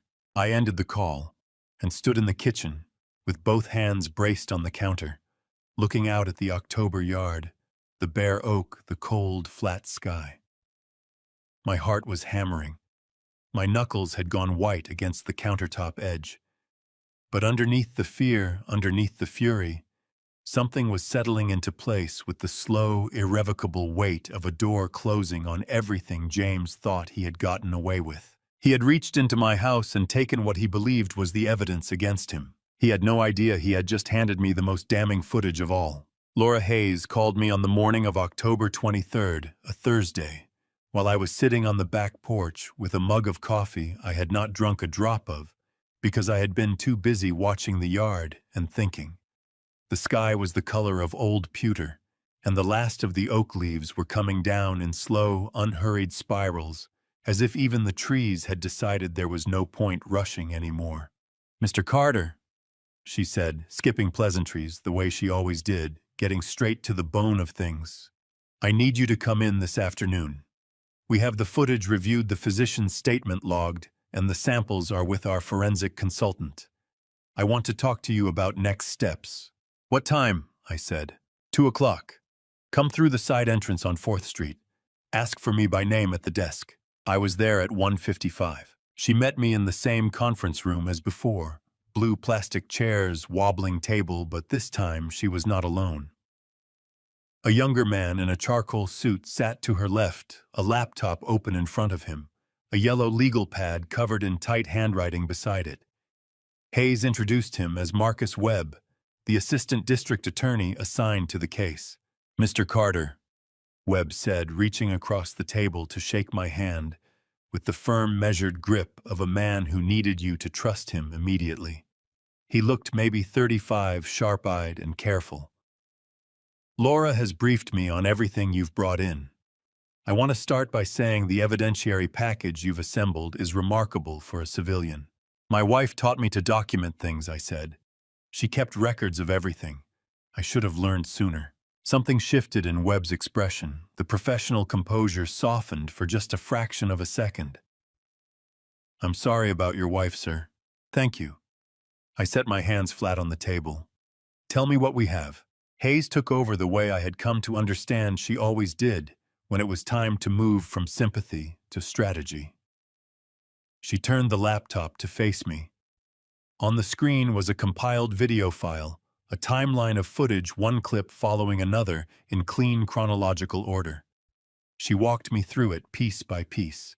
Rachel at the tin box. Rachel's hand lifting the wedding ring. Rachel's fingers closing over the brooch. Rachel at the kitchen counter with the white powder. James at my kitchen table saying, "Sometimes the people who love us have to make the hard calls." James on the footstool, ripping the camera from the shelf. I watched every second of it. My jaw was locked so hard by the end that I could feel the ache in my back teeth. My hands were flat and still on the table surface only because I was pressing them there with everything I had. "The soup samples," Hayes said, tapping her notepad, "have been confirmed by our forensic consultant as containing amlodipine, consistent with the compound in your blood panel, and consistent with the samples your late wife preserved in 2019. We have a physician's corroborating statement, cloud time-stamped footage, and 3 weeks of documented cash shortfalls with UV-traced currency." "Is it enough?" I asked. Webb leaned forward. "For the theft charges, yes, unambiguously. For the medication tampering, yes, the evidence is strong. For the case involving your wife—" He paused, and I watched him choose his next words with the precision of a man who knew how much they would cost. "It is not yet sufficient for a murder charge. The chain of custody on those 2019 samples is 6 years old. But it is more than sufficient to reopen the case as a suspicious death, and it establishes a pattern that a jury will find very difficult to ignore." I nodded. My throat was tight, but my mind was clear. "What do you need from me?" Hayes picked up her pen. "The signing is scheduled for October 31st, 7 days from now. James expects you to sit at Gerald Whitmore's office table and sign a durable power of attorney transferring full control of your assets to him." She looked at me steadily. "We are going to let him believe that is exactly what is going to happen." "And what is actually going to happen?" I said. The corner of her mouth moved that almost smile I was beginning to recognize. "We are going to compile every clip of footage into a single video, approximately 18 minutes. We are going to arrange for that video to play on the television in Gerald Whitmore's conference room at the moment James places the document in front of you to sign." The simplicity of it struck me like a physical thing. I sat back in my chair, and felt something move through my chest, not quite satisfaction, not yet something more fragile than that.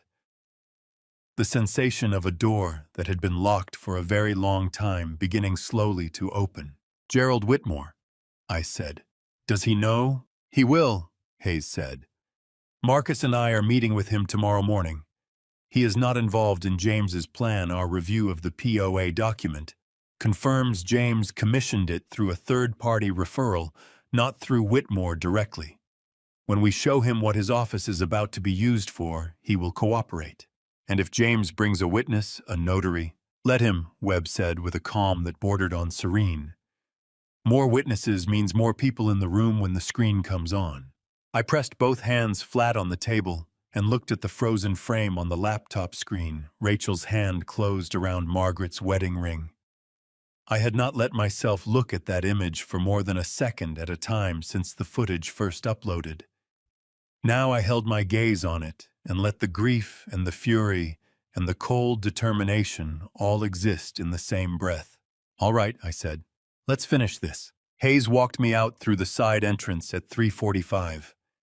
The October afternoon was cold and colorless, the sky pressing down low over Franklin like a lid. "Mr. Carter," she said at the door, "I need you to keep performing for one more week.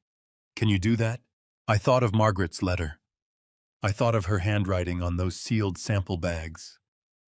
I thought of 41 years in a house that my son was planning to strip away from me while I was still breathing in it. "One more week," I said, "is nothing."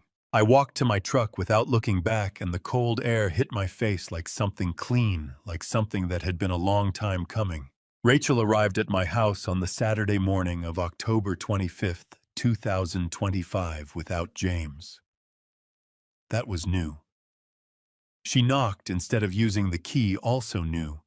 And when I opened the door, she was holding a covered pot with both hands and wearing a smile so warm and so precisely calibrated that it would have melted the resolve of any man who did not already know what lived behind it. "James had a work call," she said, stepping inside before I had fully opened the door, moving through my hallway, the way she always moved, like she owned every inch of it and was simply waiting for the paperwork to confirm it. "I didn't want you to be alone on a Saturday, so I made your soup." "You are too good to me, Rachel," I said, and meant it in a way she would never understand. She set the pot on the stove and started moving around the kitchen spoon, from the drawer bowl, from the cabinet. Salt from the shelf above the stove with the practiced efficiency of a woman who had been rehearsing this particular performance for months. I settled into my chair at the kitchen table and watched her through eyes that I kept soft and grateful and slightly unfocused. The smoke detector on the kitchen ceiling, the second camera, the one James had never thought to look up at, was recording every movement she made. "You're looking a little pale," Rachel said, setting the bowl in front of me and pulling out the chair to my left. She sat closer than necessary and rested her hand over mine on the table. Her fingers were cool. Her eyes were warm. The combination was extraordinary. "Have you been sleeping on and off?" I said. "The nights are long when you live alone." "I know." She squeezed my hand. "That's exactly what James and I were talking about. You shouldn't have to do this alone, Thomas. You deserve to be somewhere you're looked after. Properly looked after." "Magnolia Ridge," I said the way a man repeats a word he is slowly being taught to accept. "It's a beautiful place," she said. "We went back to see it again this week. They have a garden, roses, Thomas, all different colors, and a music room. You always loved music." I stirred the soup slowly. The steam curled up between us. My eyes went soft and a little distant the way they had been doing for 10 days now. "Margaret loved roses," I said. Rachel's face arranged itself into an expression of tender sorrow, so convincing I might have believed it myself once. "She did. She would have wanted you somewhere beautiful." I lifted the spoon to my mouth and took one slow sip, just enough to be convincing. The soup was good. She was a skilled cook. I had always given her that. I set the spoon down and looked at the bowl, letting my expression drift into the vague, soft-edged distance of a man whose grasp on the present was loosening. The front door opened. James. His work call had apparently ended early. Dad. He came into the kitchen with the rolling ease of a man who had stopped treating this house as anyone else's space. He pulled out the chair across from me, dropped his keys on the table, and looked at the soup bowl. Good you're eating. You look tired, but at least you're eating. Rachel made it, I said. She's so good to me. James smiled at Rachel, a quick private smile the kind couples exchange over a shared project, and she smiled back. I watched it happen. I cataloged it. I kept stirring my soup. Dad, James said, leaning forward on his elbows. I wanted to talk to you about the appointment next Thursday at Gerald Whitmore's office. You remember we discussed the paperwork, the document that lets Rachel and me help manage things if you ever need us to. The signing, I said, nodding slowly. Right. I just want to make sure you're feeling okay about it. It's nothing scary. It just means we can step in and help if things get harder for you to manage on your own. I trust you, James, I said. His shoulders dropped almost imperceptibly, the release of a man who has been holding a breath for a very long time. He reached across the table and gripped my forearm. That means everything to me, Dad. It really does. Rachel stood to refill my water glass. While her back was turned, James leaned forward another inch and lowered his voice, not a whisper, but close the volume of a man who was not thinking about ceilings. Did she eat yet? He murmured to Rachel's back. Rachel turned halfway, keeping her voice equally low and easy, as if they were discussing nothing more consequential than a grocery list. He just started. James gave a small, satisfied nod. Good. Don't give him too much today. We need him sharp enough to sign on Thursday. My spoon stopped moving in the bowl. My hand was completely still. My face was still soft, still distant, still performing 69 years old, and confused and grateful for the soup. But inside my chest, behind the careful mask, something detonated, white-hot and righteous and devastatingly complete. Those 7 words. Don't give him too much today. Not a concern about my welfare. Not a fear that the dosage would harm me. A calibration. A schedule. A management decision made about a man sitting 3 feet away who they believed had no idea what they were doing to him. The smoke detector camera on the ceiling had caught every syllable. This is delicious, Rachel, I said, lifting the spoon again with a trembling hand. My voice was steady. My eyes were warm. You always know exactly what I need. She turned back from the counter and beamed at me genuinely, pleased, genuinely believing the performance, genuinely certain that the old man at the kitchen table was exactly what they had made him. That's what family is for, Thomas, she said. James leaned back in his chair with the satisfied ease of a man whose plans were on schedule. He picked up his phone and began scrolling, confident, unhurried, already living in the version of the future he had constructed, the one where Thomas Carter signed his name on a Thursday morning and ceased to be anyone's problem. 6 days. That was all the time they had left, though neither of them knew it yet. I lifted my soup spoon and kept performing, and the camera on the ceiling kept recording, and outside the kitchen window, the October sky pressed down cold and low over Franklin, Tennessee, indifferent to what was happening below it, the way October always is, patient and gray, and waiting for everything to fall. The Sunday after October 25th was the quietest day I had known in weeks. Not the quiet of peace, but the quiet of a house holding its breath. I sat at the kitchen table with my coffee going cold beside me, and a yellow legal pad in front of me, writing down every date, every amount, every detail I could remember in the order it had happened, because Laura Hayes had asked me for a written timeline in my own hand to accompany the evidence file. I wrote for 3 hours. My hand cramped twice. I kept going. By Tuesday morning, October 28th, I had a sealed envelope on the passenger seat of my truck and a knot in my stomach that no amount of coffee was going to loosen. I drove to the Franklin Police Department, came through the side entrance on 4th Street, the way Hayes had shown me, and asked for her at the desk. She came out in under 2 minutes, which told me she had been expecting me. "You have the timeline," she said by way of greeting. "And the final cloud export," I said, handing her the envelope. "Every clip time-stamped in chronological order. 22 separate files. I put a written index inside the envelope so you know what each one shows." She took it with both hands and held it the way you hold something that matters. "Come back," she said. "Marcus is already here." Webb was in the conference room with his laptop open and 2 legal pads covered in handwriting that looked like a foreign language, abbreviations, case numbers, statute references, arrows connecting one thing to another. He stood when I came in, shook my hand, and got straight to it. "Mr. Carter, we are ready to proceed.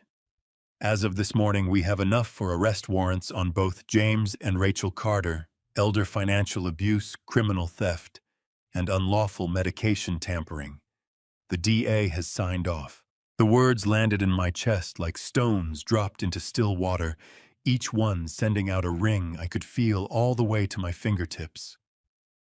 I gripped the back of the plastic chair and steadied myself. "Both of them," I said. "Both of them," Webb confirmed. "The warrants will be executed immediately following the signing ceremony inside Whitmore's office. Officers will be positioned in the building before you arrive." I looked at Hayes. "And the video?" She turned her laptop to face me. On screen was a video player, a single compiled file labeled Carter Evidence Final Cut 1824. She pressed play and let me watch the first 60 seconds, Rachel at the tin box. The ring lifted the brooch, taken the white powder James on the footstool. Destroying the camera, James leaning across the kitchen table whispering, "Don't give him too much today." 18 minutes and 24 seconds of everything they had done assembled in order, time-stamped and clean and absolutely irrefutable. My throat closed. My eyes burned hot and sudden, the kind of burning that comes not from sadness, but from the overwhelming, staggering relief of being believed, of having the truth exist somewhere outside of your own body, documented and witnessed and real. "That will play on the conference room television," Hayes said quietly. "Gerald Whitmore has agreed to cooperate fully. He will have the TV mounted and the file loaded on a USB drive. The moment James places the document in front of you to sign, Whitmore will start the video." "Does Whitmore know what's on it?" I asked. "He does." Hayes paused. He was shaken. He said he had no idea his office had been used this way. "He wasn't the only one," I said, and my voice came out rougher than I intended. Webb leaned forward. "Mr. Carter, I need to ask you directly, are you prepared for Thursday? Because once that video plays, everything moves very fast. James and Rachel will be arrested in the room. It will be loud. It will be ugly. And you will be sitting at that table watching it happen." I thought about Margaret's letter on the bedside table. I thought about her handwriting on those sealed bags. I thought about 41 years of a life that James had looked at and seen nothing but an inheritance. "I have been preparing for Thursday," I said, "since the first morning I counted the money in that tin box and knew something was wrong. I am ready." Webb nodded once firmly and made a note on his legal pad. Hayes walked me out to the side entrance again. The October afternoon was raw and gray, the wind coming in from the north with a bite that went straight through my jacket. "One more thing," she said, stopping at the door. "On Thursday, when the video starts playing, do not look at James. Look at the screen. Let the evidence speak. You don't need to say a single word. And if he tries to leave, he won't get far," she said simply. I stepped out into the cold and walked to my truck, and for the first time since the morning, I had opened Margaret's safe and found her letter. The weight on my chest had shifted, not gone, not yet, but redistributed, shared, no longer mine alone to carry. 2 days. That was all that was left between the life James had planned for me and the truth I had spent 3 weeks building brick by careful brick. I drove home through a Franklin that looked exactly the same as it always had and felt like a completely different world. James called at 7:15 on the evening of October 29th, a Wednesday, while I was sitting in Margaret's armchair by the living room window, watching the streetlights come on one by one down the length of our road. I had not turned on the lamps inside. I had been sitting in the growing dark for almost an hour, just thinking. The phone buzzed on the armrest and his name lit up the screen. I let it ring twice, just long enough to seem like a man moving slowly, and answered. "Dad, hey, just checking in." His voice was warm, easy, the voice of a devoted son with nothing on his mind. "How are you feeling tonight?" "Tired," I said, letting my voice carry the soft, frayed quality I had been practicing. "A little confused. I keep forgetting what day it is." "It's Wednesday, Dad. Tomorrow is Thursday, remember? We have the appointment at Gerald Whitmore's office. 10 o'clock.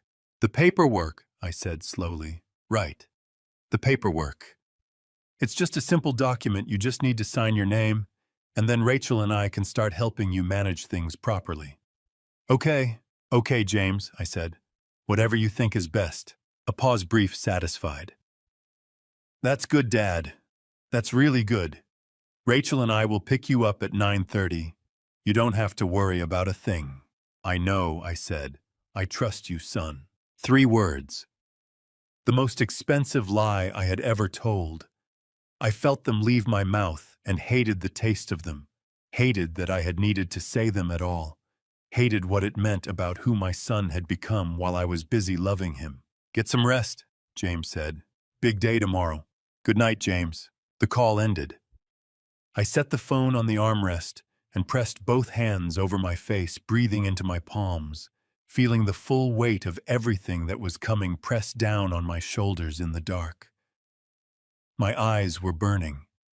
My chest ached with a dull, persistent throb that had nothing to do with my heart condition and everything to do with the fact that I was 70 years old and I had just told my son I trusted him, and he had believed it, and tomorrow it would all be over. Rachel came at 8. She knocked this time, which she had taken to doing since James destroyed the camera, a small, unconscious adjustment, a sign that some instinct in her knew the dynamic had shifted, even if her conscious mind had not caught up. "I brought you something light," she said, holding up a small container. "Chicken broth. Nothing heavy before a big day." She heated it on the stove while I sat at the kitchen table and watched her move. She was wearing a blue cardigan, and her hair was down, and she looked like someone's daughter, someone's friend, someone entirely ordinary. And the distance between that appearance and what I knew about her made my stomach turn in a way that had never fully stopped in 3 weeks. "Are you nervous about tomorrow?" she asked, setting the broth in front of me and sitting down across the table. "A little," I said honestly, because that much was true. "Don't be." She folded her hands on the table. "It's going to be fine, Thomas. Everything is going to be so much better after tomorrow. You'll see." "You really think so?" I looked at her over the bowl, soft-eyed and searching. "I know so." She smiled wide, certain the smile of a woman standing on ground she believed was solid beneath her feet.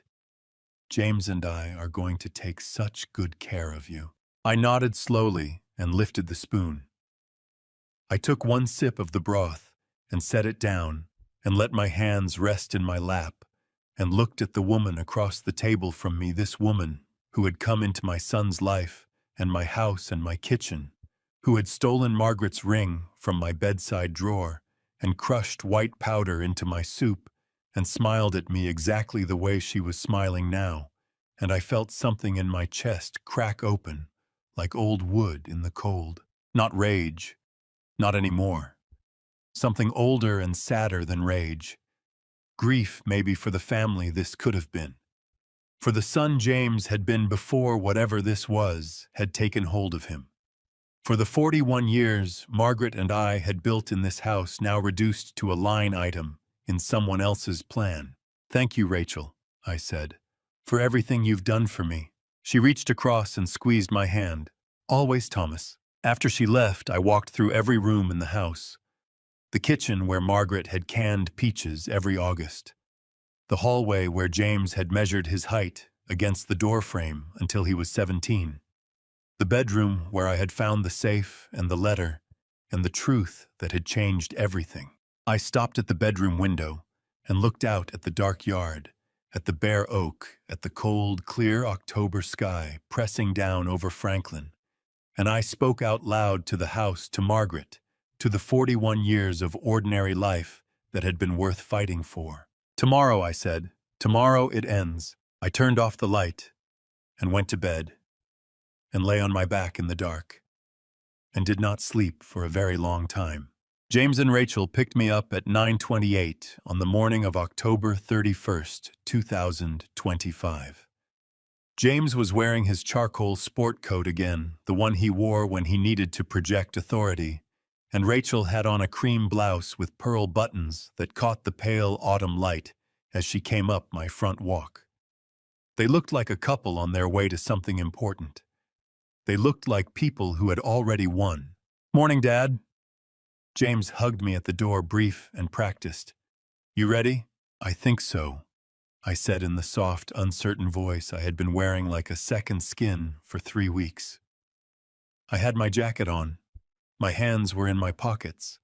My wedding ring was on my finger. "I keep forgetting why we're going." "The paperwork," Rachel said, gently taking my arm as we walked to the car. "Just your signature, Thomas. That's all. Just my signature," I repeated like a man learning a new word. Gerald Whitmore's office was on the second floor of a brick building on Main Street. Dark wood paneling framed diplomas, the particular hush of a place where serious things were documented and sealed. Whitmore met us at the door himself, a trim man in his 60s with silver at his temples, and an expression so carefully neutral it must have cost him considerable effort. He shook James's hand, nodded at Rachel, and then looked at me, and in that half-second of eye contact between us, something passed that James did not see and would not have understood if he had. "Mr. Carter," Whitmore said, "please come in and sit down." The conference room was long and rectangular, with a mahogany table running down the center and a flat-screen television mounted on the far wall. I noticed, newer than the rest of the room's furnishings, the kind of addition that had been made recently and deliberately. James did not notice it. He was already pulling a chair out at the head of the table, already reaching into his briefcase for the document, already living inside the ending he had written for himself. Rachel helped me into the chair nearest the door, a small, unconscious courtesy that told me everything about how certain she was. She sat to my right.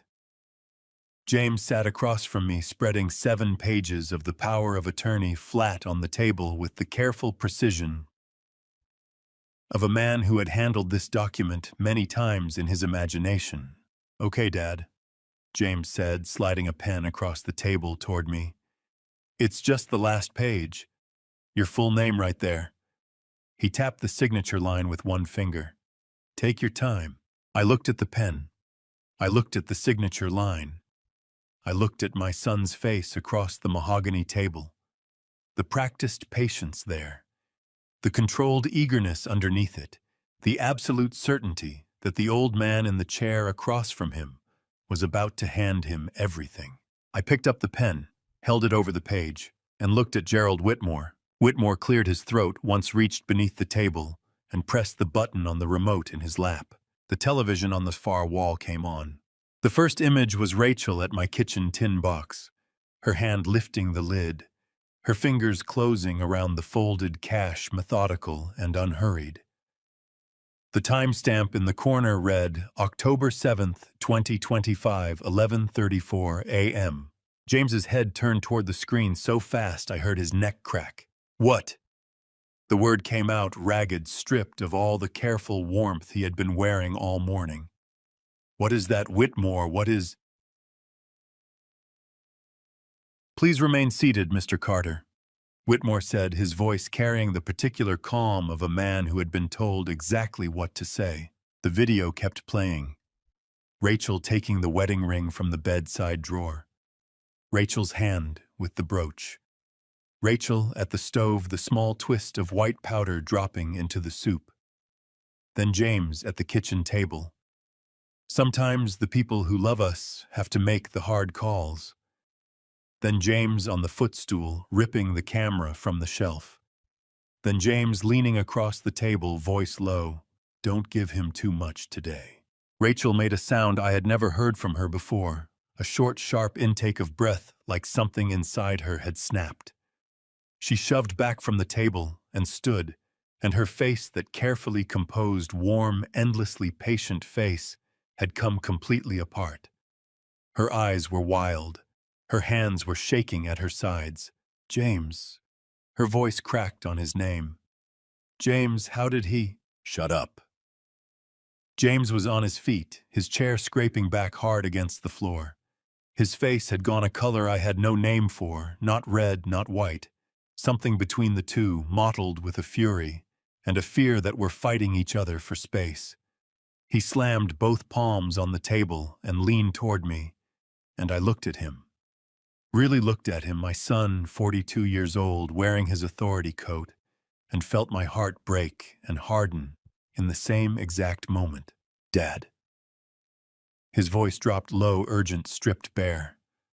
"Dad, you need to listen to me. Whatever you think you know, this is not what it looks like. I was trying to protect you. I swear to God, I was trying to protect you."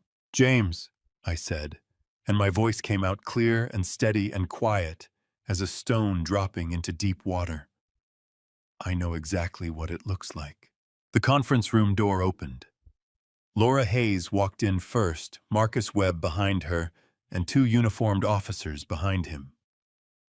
Hayes looked at James with the focused, unhurried expression of a woman who had been waiting a long time for this exact moment. "James Carter," she said, "you are under arrest for elder financial abuse, criminal theft, and unlawful medication tampering. You have the right to remain silent." James turned toward the door, and for one suspended second, his whole body went rigid, every muscle locked, every option running out simultaneously. Then Rachel made a sound that was not quite a word and not quite a cry, something broken and formless, and grabbed the edge of the table as her knees gave way beneath her. "No," she said. "No, no, no." The officers moved. Hayes read the rights in a clear, steady voice while the video continued playing on the wall behind her, and I sat in my chair with the pen still in my hand and watched my son put his wrists together for the handcuffs and did not look away because Margaret had asked me not to. I had promised her, and I kept my promises. The weeks that followed, October 30th moved the way time moves after something enormous, strangely unevenly, some days stretching out long and exhausted, and others collapsing into nothing before I had time to register them. James and Rachel were arraigned on November 3rd, 2025. Bail was set at amounts neither of them could meet without the assets they had been planning to steal, which struck me as a particular kind of justice. I sat in the front row of the courtroom on the morning of the arraignment. Dr. Daniel Brooks was to my left. Laura Hayes was to my right. I had not asked either of them to come. They had simply shown up the way people do when they understand that some mornings are too heavy to carry alone. James was brought in wearing a gray jail suit, his hands cuffed in front of him, and when he walked through the door, and his eyes found mine across the courtroom, something moved across his face that I had not expected. Not defiance, not the cold calculation I had seen in Whitmore's conference room. Something younger than that. Something that looked for just one unguarded second, like a boy who understood he had done something that could not be undone. My chest cracked open. My eyes burned so fiercely I had to press 2 fingers against the bridge of my nose and breathe through my mouth. I loved him. God help me, I loved him the way you love someone you made from nothing. And that love did not go away simply because he had tried to destroy me. It sat in my chest alongside the grief and the fury and the exhaustion. All 4 things occupying the same space at the same time the way only the most complicated truths can. "You all right?" Brooks said quietly close to my ear. "No," I said honestly, "but I will be." Laura Hayes called me on the morning of November 17th, with news I had been both hoping for and dreading in equal measure. "We've filed to reopen Margaret's case," she said, with the careful, precise delivery she used when she was carrying something heavy and did not want to drop it. The forensic consultant confirmed the drug in her 2019 samples matches the compound in your blood panel. "The pattern is, Thomas, the pattern is unambiguous." My hand tightened on the phone so hard my knuckles ached. "Is it enough?" A pause that told me everything before she spoke. "For a murder charge, not yet. The chain of custody, the age of the samples, the absence of direct witnessed administration, a jury would need more than we currently have. But it is more than enough to designate her death as a suspicious death requiring full reinvestigation. And it establishes a documented pattern of conduct that will be presented to the jury at James and Rachel's trial, so they may never be charged for what they did to her," I said. My voice came out flat, scraped clean of everything but the bare fact of it. "I want to be honest with you," Hayes said. "That is a possibility we have to hold. What I can tell you is that everything Margaret documented, everything she preserved in that safe is now part of the official record. Her evidence will be heard in court. Her name will be in those files. What was done to her will not disappear." I stood at the kitchen window for a long time after that call ended, looking out at the backyard where the oak tree had finally gone completely bare. The yard looked wide open without its leaves exposed and cold and very, very clear.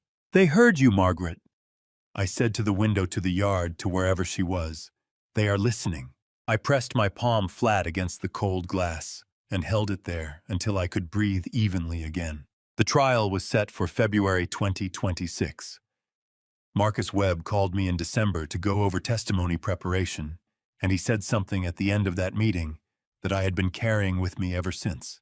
"Mr. Carter," he said, straightening his legal pad, "most people in your position being poisoned, being robbed, being systematically undermined by their own family, most people either don't notice until it's too late, or they notice and they fall apart. You did neither.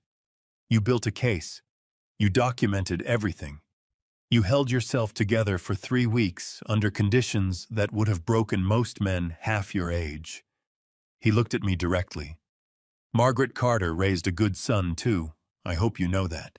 My throat closed so fast I could not answer him for a full 10 seconds. When I could speak, my voice was barely above a whisper. "She did," I said. "She always did.